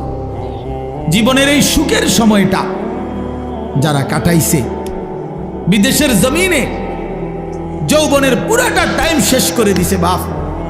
বিনিময়ে সেই বাপ যখন দেখে তার ছেলেটা ফেল, তখন সে বলবে, বাপ তুই আমার এটা কি দেখাইলি? তুই আমার এতগুলো টাকা, তুই আমার এত বড় বেইজ্জতি কেমনে করলি বাপ? এটা বলবে না? তো নবী সাল্লাল্লাহু আলাইহি সাল্লামও বলবে, খোদার কসম নবীজিও বলবে, আল্লাহর কসম নবীও বলবে যে, উম্মত তুমি আমার এত বড় বেইজ্জতি কেমনে করলে? আমার এতগুলো চোখের পানির এভাবে কেমনে ফিরায় দেন? এই জন্য একজনই, আমি আবারও বলছি, আমি সংখ্যায় বিশ্বাসী না। কয়জন শুনছে খোদার কসম, আমার এটা কোনো ফিকির না। আমি এক ফিকিরের বিশ্বাসী, যে একজনই বুঝেন, একজন প্রিয় নবী সাল্লাল্লাহু আলাইহি সাল্লাম এবং সাহাবায়ে কেরামের কলিজার মধ্যে এই ফিকির ছিল মৃত্যু পর্যন্ত, যে আল্লাহ পাকের এক এক বান্দা কিভাবে জাহান্নাম থেকে বাঁচবে। এটাই ফিকির, এটাই আমাদের জিন্দেগি। হাদিসের মধ্যে আছে, আল্লাহর নবী সাল্লাল্লাহু আলাইহি ওয়াসাল্লাম তিনি বলছেন, ওয়া আনা আখিযুন বিহুজাজিকুম। এবছর ইজতেমার মাঠে দ্বিতীয় দিন মাগরিবের নামাজের পরে আমাদের দাওয়াত ও তাবলীগের বিশ্ববিখ্যাত মুরব্বী হযরত মাওলানা আহমদ লাট সাহেব দামাত বারাকাতুহুমুল আলিয়া এই বয়ানে এটা বলছিলেন। আমি নিজে মাঠে বসে শুনছি যে আল্লাহর নবী সাল্লাল্লাহু আলাইহি সাল্লামের হাদিস, এটা আমরাও পড়ছি। নবী সাল্লাল্লাহু আলাইহি ওয়াসাল্লাম বলছেন, ওয়া আনা আখিযুন বিহুজাজিকুম। আল্লাহর নবী বলেন, উম্মত আমি তোমাদেরকে জাহান্নাম থেকে বাঁচাইতে চাই কিভাবে। এটার উদাহরণ দিতে গিয়ে নবীজি এই কথাটা বলছে। আমি এক মিনিট সামনে একটা জিনিস দেখাবো শুধু। মানে আমি ওনারে মহব্বত করি, তো আমি ওনার হাত ধরে বললাম, ভাই আপনার আমি হাতে ধরে বললাম, আপনি যাইয়েন না, ওইটা আগুন, আপনি ধ্বংস হয়ে যাবেন। উনি ঝটকা দিয়ে আমার হাত ছাড়াই নিল, এটা সম্ভব। আমি ওনার ঘাড়ে হাত দিলাম, কাঁধে হাত দিলাম, ভাই আল্লাহর দোহাই আপনি যাইয়েন না, ধ্বংস হয়ে যাবেন, ওইটা আগুন। উনি আমার কাঁধের থেকে হাত সরাইয়া ফেলে দিল, এটাও সম্ভব। কিন্তু আমি যখন ভালোবাসার কারণে আমার সিদ্ধান্ত আমি তাকে বাঁচাবই, আমার ভাইকে, তখন আমি তার কোমরে জড়াইয়া ধরলাম, জড়াইয়া কোমরে ধইরা বললাম, না ভাই আমি তোমাকে ওই আগুনে পড়তে দিব না, আমি যাইতে দেব না তোমারে। আল্লাহর কসম নবীজি বলছে, উম্মত আমি আমার এক এক উম্মতকে কোমরে জড়াইয়া ধইরা জাহান্নামের আগুন থেকে বাঁচাইতে চাই। কোমরে জড়াইয়া ধরলে ছুটা বড় কঠিন, কঠিন না? হাতে না ছাড়াই দিলেন, কাঁধের হাতে না ফেলে দিলেন, কিন্তু কোমরে জড়াইয়া ধরলে কেমনে ছাড়বেন? তো নবী এটা বলছে, ওয়া আনা আখিযুন বিহুজাজিকুম, আমি তোমাদেরকে কোমরে জড়াইয়া ধরে চাই, তবু আমার উম্মত বেঁচে যাক, আমার এক এক উম্মত বেঁচে যাক, জাহান্নাম থেকে বাঁচো। আমার দোস্ত, আমার বাপ, আমার ভাই, ফিরতেই হবে, জাহান্নাম থেকে বাঁচতেই হবে। দোস্ত বিষয়টা মামুলি মনে করেন, এটা একটা ওয়াজ করছি এই জন্য, আর 10 জন বক্তা ওয়াজ করছেন, আমিও করছি, না রে ভাইয়া এই জন্য না। সারাটা দিন রাত এই দৌড়ের উপরে থাকি, দৌড়ের উপরে থাকি। এই জন্য বললাম আমরা এক ফিকির, আমাদের আপনাকে এটা ভাবতে হবে, জাহান্নাম থেকে বাঁচতেই হবে বন্ধু। কোরআনে আল্লাহ বারবার একটা কথা বলছে নবীজিকে, আমাদের নবীকে পর্যন্ত আল্লাহ বলছে, বন্ধু ওমা আদরাকা মা হিয়া, এই বন্ধু জাহান্নামের আগুন কেমন আপনি জানেন? নবীজিকে বলছে আল্লাহ। নারুন হামিয়া, বন্ধু আপনাকে বলছি, লেলিহান আগুনের ধাউ ধাউ শিখা জাহান্নামের আগুন। ওমা আদরাকা মাল হুতামা, আল্লাহ বলছে বন্ধু হুতামা নামক জাহান্নামের আগুন কেমন জানেন? তো নবীজিকে আল্লাহ বলছে নারুল্লাহিল মুকাদা, আল্লাহ বলছে নবী আমি আমার কর্মচারী দিয়ে আগুন লাগাই নাই, আমি আমার কাজের লোক দিয়ে আগুনটা লাগাই নাই, আমি আল্লাহর হাতে লাগানো জাহান্নামের আগুন, এই আগুন আমি লাগাই দিছি। নারুল্লাহ, আমার হাতে জ্বালানো আগুন।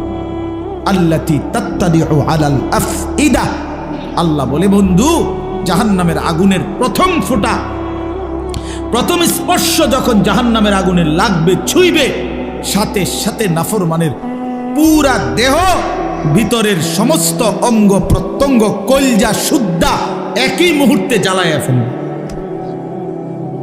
দুনিয়ার আগুন কখনোই এভাবে জ্বলে না। দুনিয়ার আগুন এক সাইড থেকে জ্বলতে থাকে, চেষ্টা করে লাফালাফি করলে, দৌড়ঝাঁপ করলে, ইচ্ছা করলে হয়তো বাঁচানো যায়। এটুকু পুড়ে গেছে, বাকিটা বাইচা গেছে, এটুকু পুড়া গেছে, বাকিটা বাইচা গেছে, আঙ্গুলগুলো পুড়া গেছে, বাকিটা বাইচা গেছে, ঠিক না? দুনিয়ার আগুন এরকম ধীরে ধীরে পড়ে, ধীরে ধীরে ধীরে ধীরে। কিন্তু আল্লাহর কসম, আল্লাহ কোরআনে বলছে জাহান্নামের আগুন যখন প্রথম সেকেন্ড স্পর্শ করবে, কলজা সুদ্ধা ভেতর বাহির পুরাটা একসাথে প্রথম মুহূর্তেই জ্বালায় ফেলবে।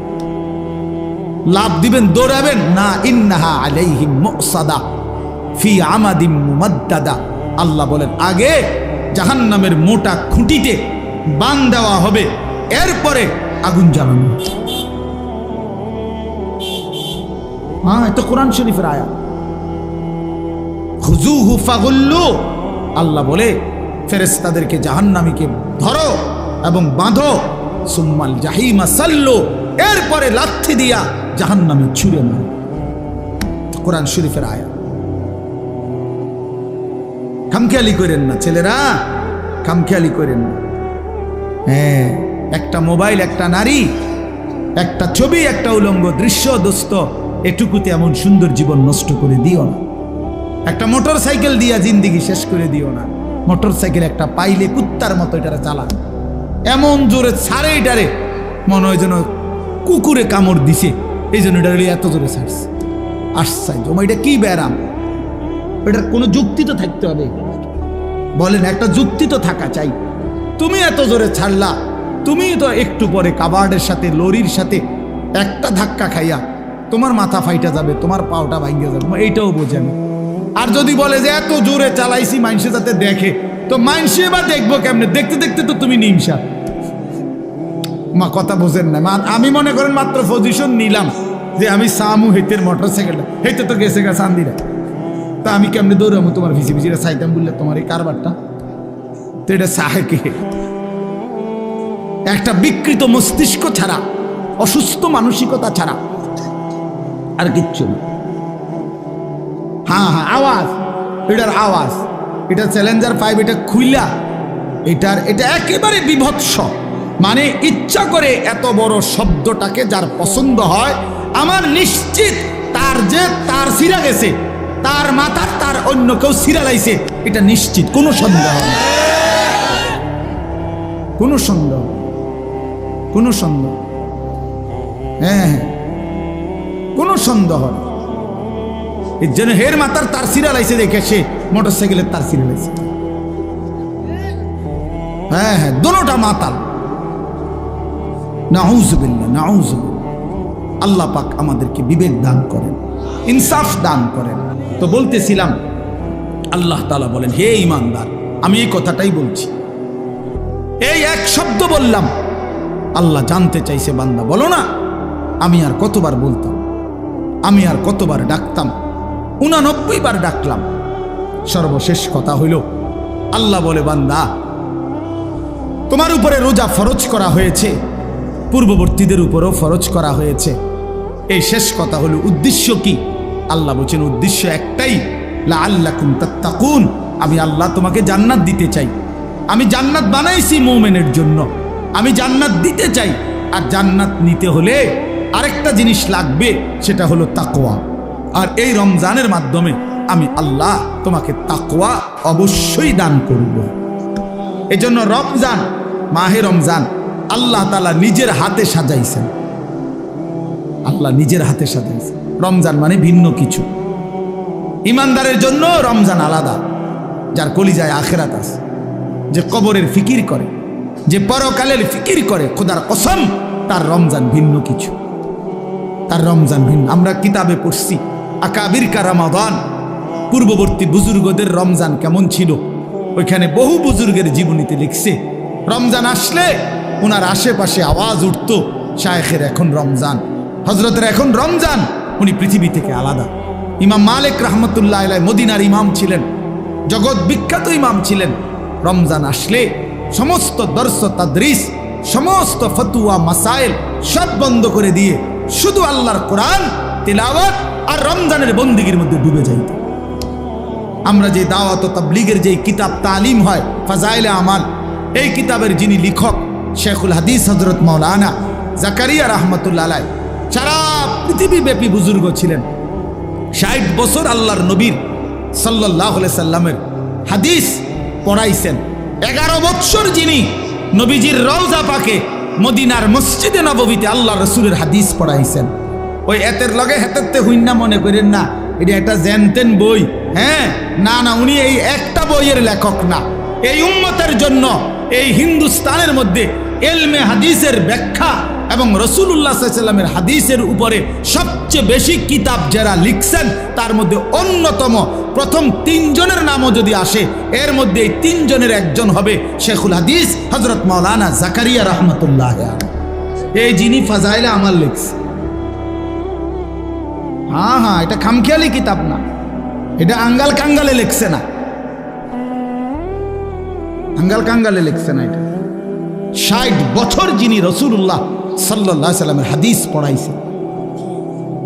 আমি নিজ চোখে দেখছি মক্কার হারামে, আল্লাহর ঘর যেখানে মসজিদে হারামের যে লাইব্রেরি, ওই লাইব্রেরিতে আপনার শেখুল হাদিস হযরত মাওলানা জাকারিয়া রহমতুল্লাহর লিখিত কিতাব আউজাজুল মাসালিক, হাদিসের একটা বড় কিতাব, ওইটা ওইখানে, অর্থাৎ একজন অনারবি, উনি হিন্দুস্তানের মানুষ, কিন্তু ওনার কিতাব এই আরবের মানুষ হারামের লাইব্রেরির মধ্যে শোভা পাচ্ছে।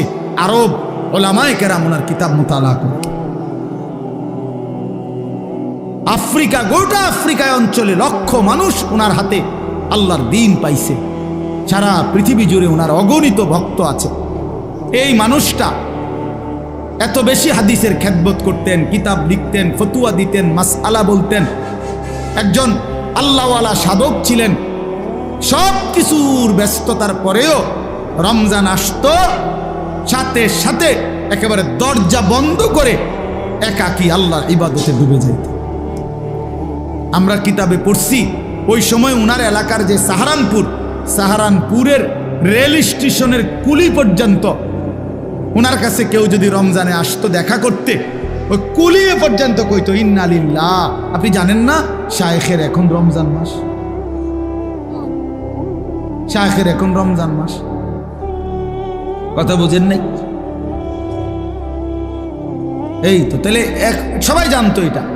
কুলি রেল স্টেশনের কুলি পর্যন্ত বলতো শায়েখের এখন রমজান মাস। এই জন্য বাপ, রমজান মানে ইমানদারের জন্য ভিন্ন কিছু, মুমিনের জন্য রমজান আলাদা। রমজানই একমাত্র মাস আল্লাহ নিজে যেটার নাম উল্লেখ করছেন, শাহরু রমাদান আল্লাযী উনজিলা ফীহিল কুরআন। এই যে রমজান মাস, এই শব্দটা কে উল্লেখ করছে? কোরআনের শব্দ। রমজান মাস, এই কথাটা কিসের শব্দ? আচ্ছা, তো এই শব্দ এই জন্য আমি সবসময় বলি যে রমজান মাস এটা পৃথিবীতে উচ্চারিত হয় কতবার, কতদিন? প্রতিদিন। মাশাআল্লাহ, কতদিন? প্রতিদিন, সারা বছর।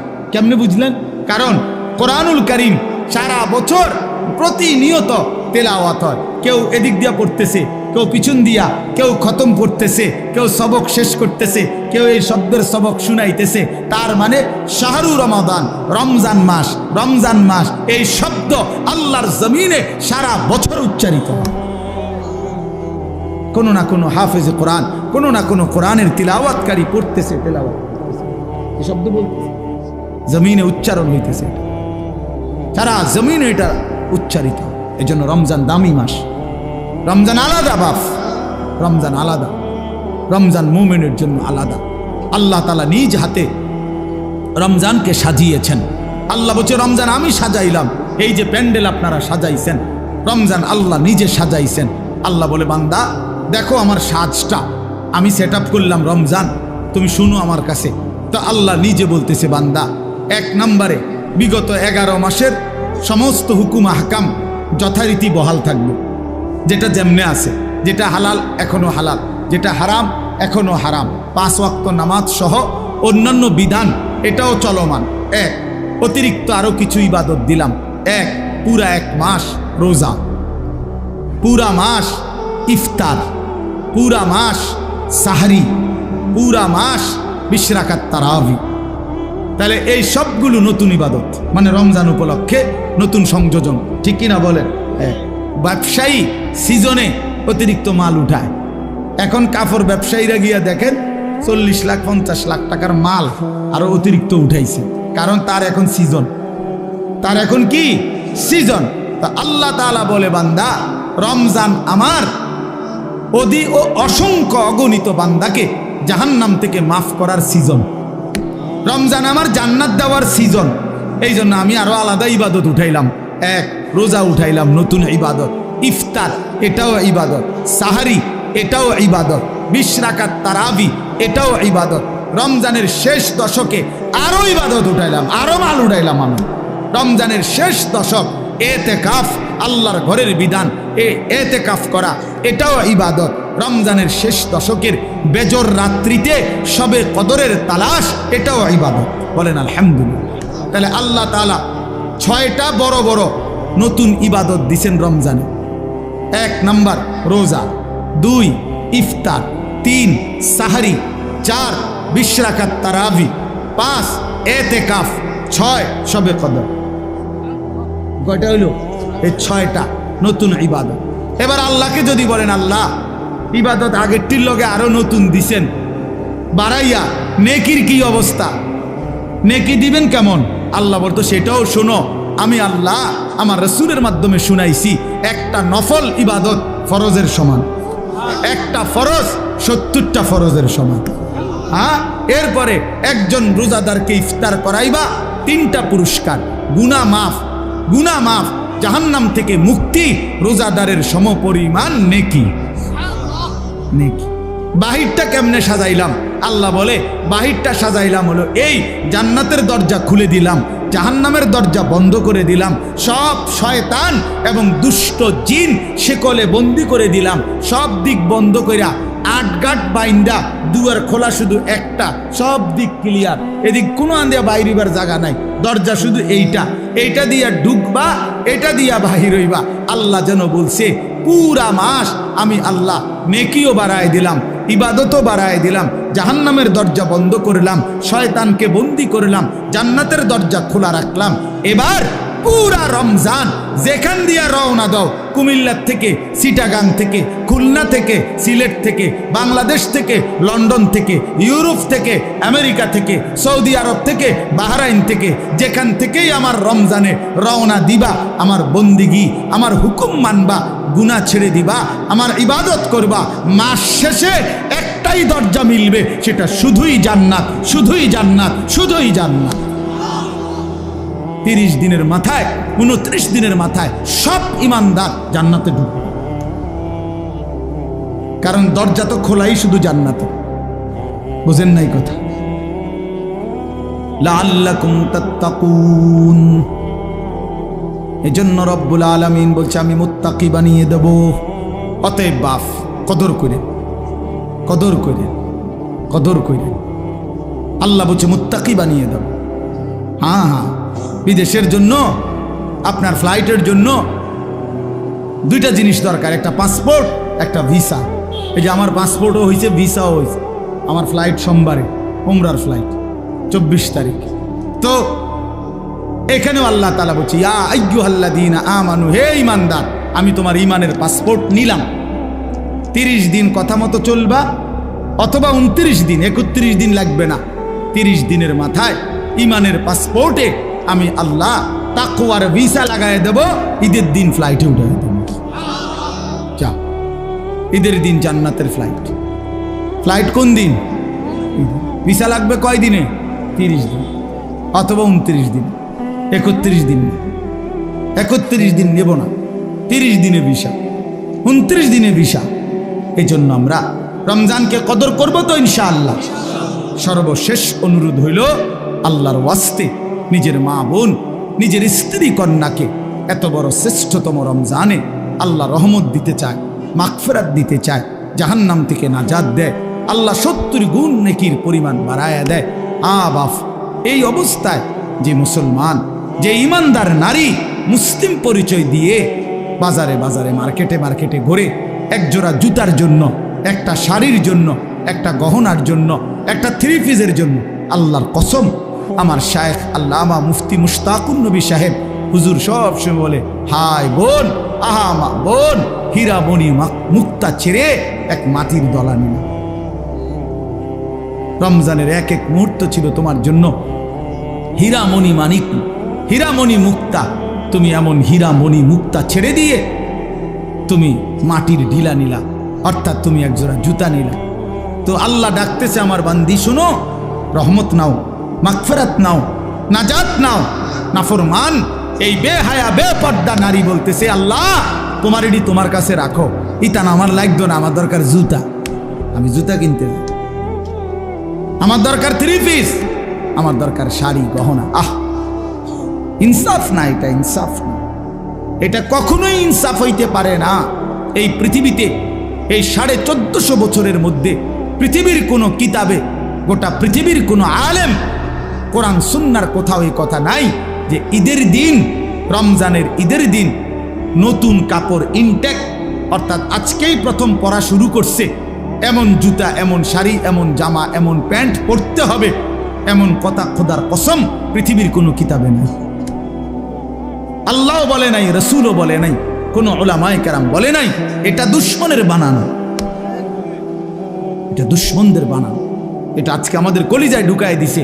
ঈদ মানে নতুন জুতা, ঈদ মানে নতুন শাড়ি, ঈদ মানে নতুন গহনা, ঈদ মানে নতুন জামা। আল্লাহর কসম এটা মিথ্যা কথা, মিথ্যা কথা, মিথ্যা কথা, মিথ্যা কথা। এটা ঈদ মানে ইবাদত, ঈদ মানে জুতা না। তোমার কি ঈদের দিন জুতা দিয়ে ফিটবো নি? তুমি জুতা দিয়ে কিনবে? হ্যাঁ, ফালতু কোথাকার। ঈদ মানে জুতা হবে কেন? ঈদ মানে ইবাদত। ঈদ মানে কি? ইবাদত। বিবাহ মানে উৎসব না, বিবাহ মানে ইবাদত। নবীজি বলছে আন নিকাহু মিন সুন্নতি, বিয়ে আমার সুন্নাত। তো যেটা সুন্নাত এটা তামসা, কথা বলেন না কেন? এটা ফুর্তি না ইবাদত? তাইলে বিবাহ ইবাদত, ঈদ ইবাদত, এটা ইবাদত। অতএব কারো বাফে দেয় না ঈদ, এটা জাতিসংঘ দেয় নাই, বাংলাদেশ সরকার দেয় নাই। যিনি দিয়েছেন ঈদ, তুমি ঈদের আনন্দ যদি করতে হয় তো তার নির্দেশনা মতে করতে হবে। ঈদ হইল আল্লাহর, ঈদ হইল রাসূলুল্লাহ বলছেন ওমা বাজায় ডেকসেট, ডেকসেট বাজায়, ডেক ফিকাফের মধ্যে বেড়ে, হ্যাঁ পিকআপের মধ্যে আপনার ডেকসেট বাজায় ঈদের দিন। ও ক্যান্টনমেন্ট থেকে চান্দিনা, চান্দিনার থেকে ক্যান্টনমেন্ট, ক্যান্টনমেন্ট থেকে এলিটগঞ্জ, এলিটগঞ্জ থেকে ক্যান্টনমেন্ট। পিকআপে কইরা আপনার পিকআপের মধ্যে ডেকসেট বাজে, গান বাজে, আর সাথে 12, 14, 16 জন এরাও কুত্তার মতো লাফায়, কুত্তার মতো লাফায়। আমার ছেলে জিগাইছিল আমার একদিন ঈদের দিন, ছোট ছেলে জাব্বু এরা এরকম লাফায় গা। আল্লাহর কসম আমি হেরে কইছি আব্বা এ করে কুত্তা কামড়াইছে। এই জন্য আর আজকে ঈদের দিন দেখে দোকানপাট বন্ধ, কোনো ওষুধের দোকান নাই। মিজান ভাই আইলাইছে মাহফিলে, তো এই জন্য কোনো ডাক্তার নাই, এই জন্য কুত্তার কামড়ে এভাবে লাফাইতে আছে। নাই তো কি কারণ বলে? এটা কোনো কথা হইল যে ডেকসেটের মধ্যে করে, পিকআপের মধ্যে করে লাফাবে? এটা কোনো ঈদ হইল? আল্লাহ আমাদেরকে বুঝ দান করে। এজন্য বাপ আমি যেটুকু সম্ভব আপনাদেরকে বললাম, আপনারা দয়া করে রমজানকে কদর করবেন, বলেন ইনশাআল্লাহ। প্রিয় যুবক ভাই, নওজোয়ান ভাই, তোমাদের কাছে আমার অনুরোধ, রমজানকে সামনে রেখে নিজেকে পরিবর্তনের সিদ্ধান্ত নাও। পুরা রমজান গুনাহ ছেড়ে দাও বাপ, পুরা রমজান 20 রাকাত পূর্ণ তারাবি পড়ো ভাই। তারাবি 20 রাকাতে, তারাবি বাস্তবিক অর্থে 20 রাকাত, আসলেই 20।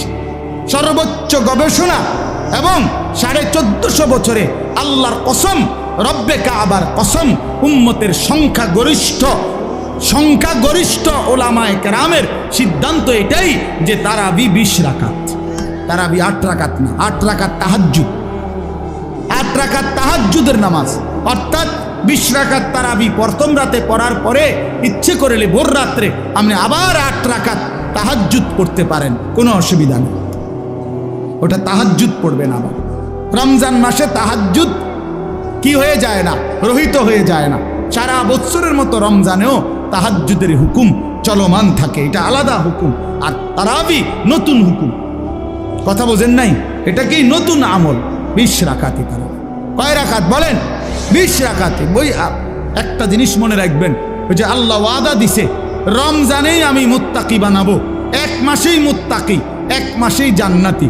এই জন্য আল্লাহ তাআলা রমজানের হিসাব অন্য জায়গায় নেয় না। রমজানের হিসাব রমজানেই ক্লিয়ার, ডেলিটা ডেলি ক্লিয়ার। হ্যাঁ, ডেলির হিসাব আপনার। এই জন্য আপনার আমি সহজ উদাহরণ বলি, এই শেষ উদাহরণটা। ফজরের নামাজের ফরজ কয় রাকাত? জোহরের ফরজ কয় রাকাত? আসরের ফরজ কয় রাকাত? কত হইল? 10। মাগরিবের ফরজ কয় রাকাত? কত হইল? 13। এশার ফরজ কয় রাকাত? কত হইল? 17। বুঝতেছেন কিনা? বিতির ওয়াজিব কয় রাকাত? 3 রাকাত। কত হইল? এই সব কিতাবে আছে। বান্দা যদি ফরজ এবং ওয়াজিব আমলের মধ্যে কোনো ত্রুটি হয়, কমতি হয়, ঘাটতি হয়, তাহলে সুন্নত নফল দ্বারা আল্লাহ তাআলা ওই ঘাটতি কমতি পূরণ করে বরাবর করে দেয়। তো এই জন্য প্রতিদিন 20 রাকাত ফরজ এবং ওয়াজিব নামাজ এই আজকের দিনে যা হইল রমজানে, তো আজকেই আবার রাতে 20 রাকাত তারাবির মাধ্যমে আল্লাহ তাআলা ওই 20 রাকাত ফরজ ওয়াজিবের ঘাটতি পূরণ করে ডেইলির হিসাব ডেইলি মিলাইয়া শেষের দিনে জান্নাত দিয়ে দেন। হ্যাঁ, এটা বলে হুজুর আপনি এটা বানাইয়া করলেন না, খোদার কসম এটা বানাইয়া বলি নাই, এটা কিতাবে আছে। আমি বানাইয়া কমু কিতাবে, এতক্ষণ কথা কইছি না বানাইয়া, অন শেষের বেলায় একটা কথা মিশা কথা কোনের কি দরকার? কথা আমার বলেন না, বুঝেন না কথাটা? এটা আমার স্বার্থ কি?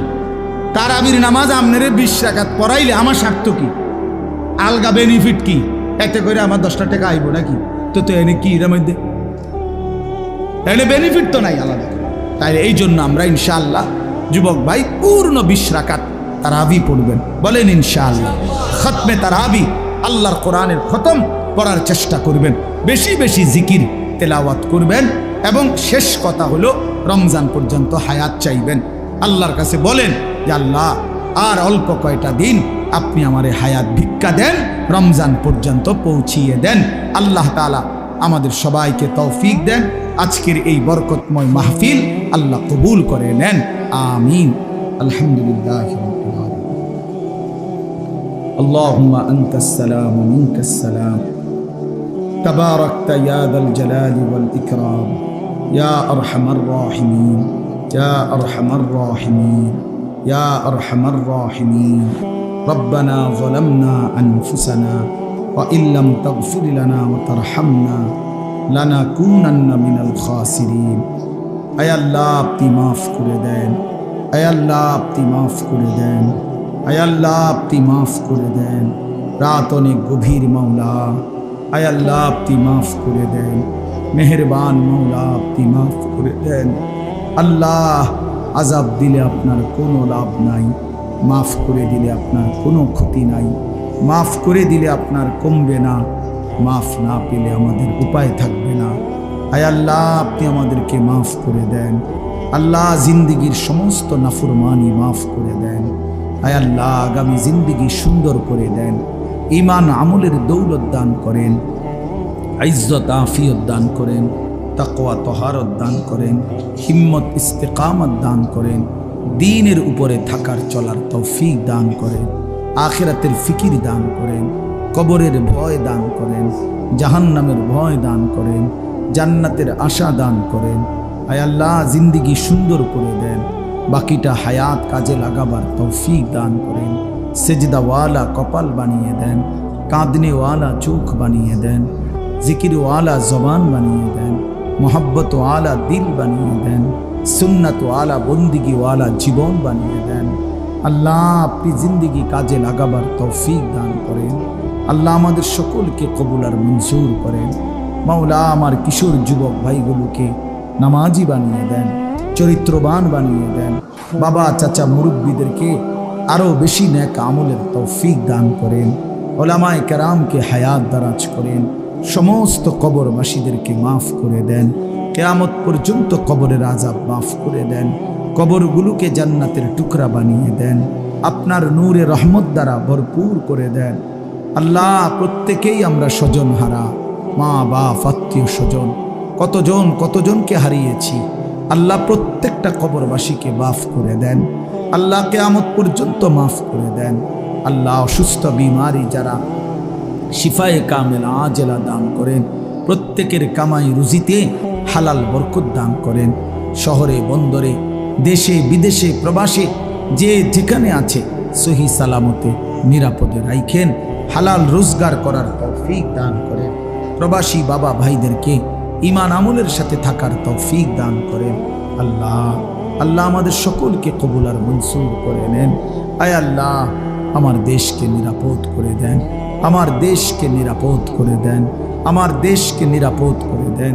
আমার প্রতি ইঞ্চি মাটিকে আল্লাহ, আমার মাতৃভূমির প্রতি ইঞ্চি জমিনকে আপনি নিরাপদ করে দেন। প্রতিটা মানুষের জান মাল ইজ্জত আবরুর হেফাজত করে দেন মওলা। আল্লাহ আপনি কবুল করেন, আপনি মনসুর করেন। আয় আল্লাহ সারা পৃথিবীর মজলুম মুসলমানদেরকে বিজয় দান করেন, ফিলিস্তিনের বিজয় দান করেন, গাজার বিজয় দান করেন, ইসরায়েলের ইহুদি বেঈমানদেরকে ধ্বংস করে দেন। মজলুমের বিজয় দান করেন, জালেমের পরাজয় দান করেন। আল্লাহ আপনি আমাদের সবাইকে কবুল আর মনসুর করে নেন। আয় আল্লাহ এই জাবালে নূর মডেল মাদ্রাসা আপনি কবুল করে নেন। আল্লাহ আপনি কবুল করে নেন। ভাইদের এই ইন্তজামের মধ্যে বরকত দান করেন। মাদ্রাসায় ছাত্র ছাত্রী আরও মিলায়া দিয়েন, উপযুক্ত উস্তাদ শিক্ষক মিলায়া দিয়েন, এলাকাবাসীর দিল মাদ্রাসার সাথে সম্পৃক্ত করে দিয়েন। আল্লাহ আজকের এই মাহফিল বাস্তবায়ন করতে গিয়ে যেভাবে অংশগ্রহণ করেছে প্রত্যেককে উত্তম বিনিময় দান করেন, প্রত্যেককে উত্তম বিনিময় দান করেন। আল্লাহ ঘরের মা বোন যারা পর্দানসীন আছে সকলকে মাফ করে দেন, পর্দানসীন হিসাবে কবুল করে নেন। মা ফাতেমা রাবেয়া বসরিয়ার মতো আপনি বানিয়ে দেন। আল্লাহ রাত গভীরে আখিরি ফরিয়াদ রমজান পর্যন্ত হায়াত ভিক্ষা দান করেন। রমজান দেখা যায় মাওলা, রমজানের গ্রাম শোনা যায়, এত কাছে এসে বঞ্চিত কইরেন না, বঞ্চিত কইরেন না মাওলা, এতটা কাছে এনে বঞ্চিত কইরেন না। আল্লাহ ভালোবাসার অপেক্ষার মাস রমজান, আজ অনেক দিন অপেক্ষা করছি মাওলা। আল্লাহ আপনি দয়া করে ভিক্ষা দিয়েন মাওলা, রহমত পেতে চাই মাওলা, মাগফিরাত পেতে চাই মাওলা, নাজাত পেতে চাই মাওলা, এতেকাফ করতে চাই মাওলা, শবে কদর পাইতে চাই মাওলা, আপনার ঘর কাবা জিয়ারত করতে চাই মাওলা, মদিনার রওজা জিয়ারত করতে চাই মাওলা। আপনি তৌফিক দান করে দেন। আল্লাহ যেই ভাইরা যেই বন্ধুরা আপনার কালো ঘর দেখে নাই, মদিনার সবুজ গম্বুজ এখনো দেখে নাই, আল্লাহ ওই চোখকে আপনি শান্ত করে দেন। আল্লাহ করে দেখবার তৌফিক দান করেন, দেখবার তৌফিক দান করেন। আল্লাহ আপনি তৌফিক দিয়েন, আপনার ঘর না দেখাইয়া কবরে নিয়েন না মাওলা, বন্ধুর রওজা না দেখিয়ে কবরে নিয়েন না মাওলা। রব্বির হামহুমা কামা রব্বায়ানি সগীরা, রব্বির হামহুমা কামা রব্বায়ানি সগীরা। সুবহান রব্বিকা রব্বিল ইজ্জাতি আম্মা ইয়াসিফুন ওয়া সালামুন আলাল মুরসালিন ওয়ালহামদুলিল্লাহি রাব্বিল আলামিন।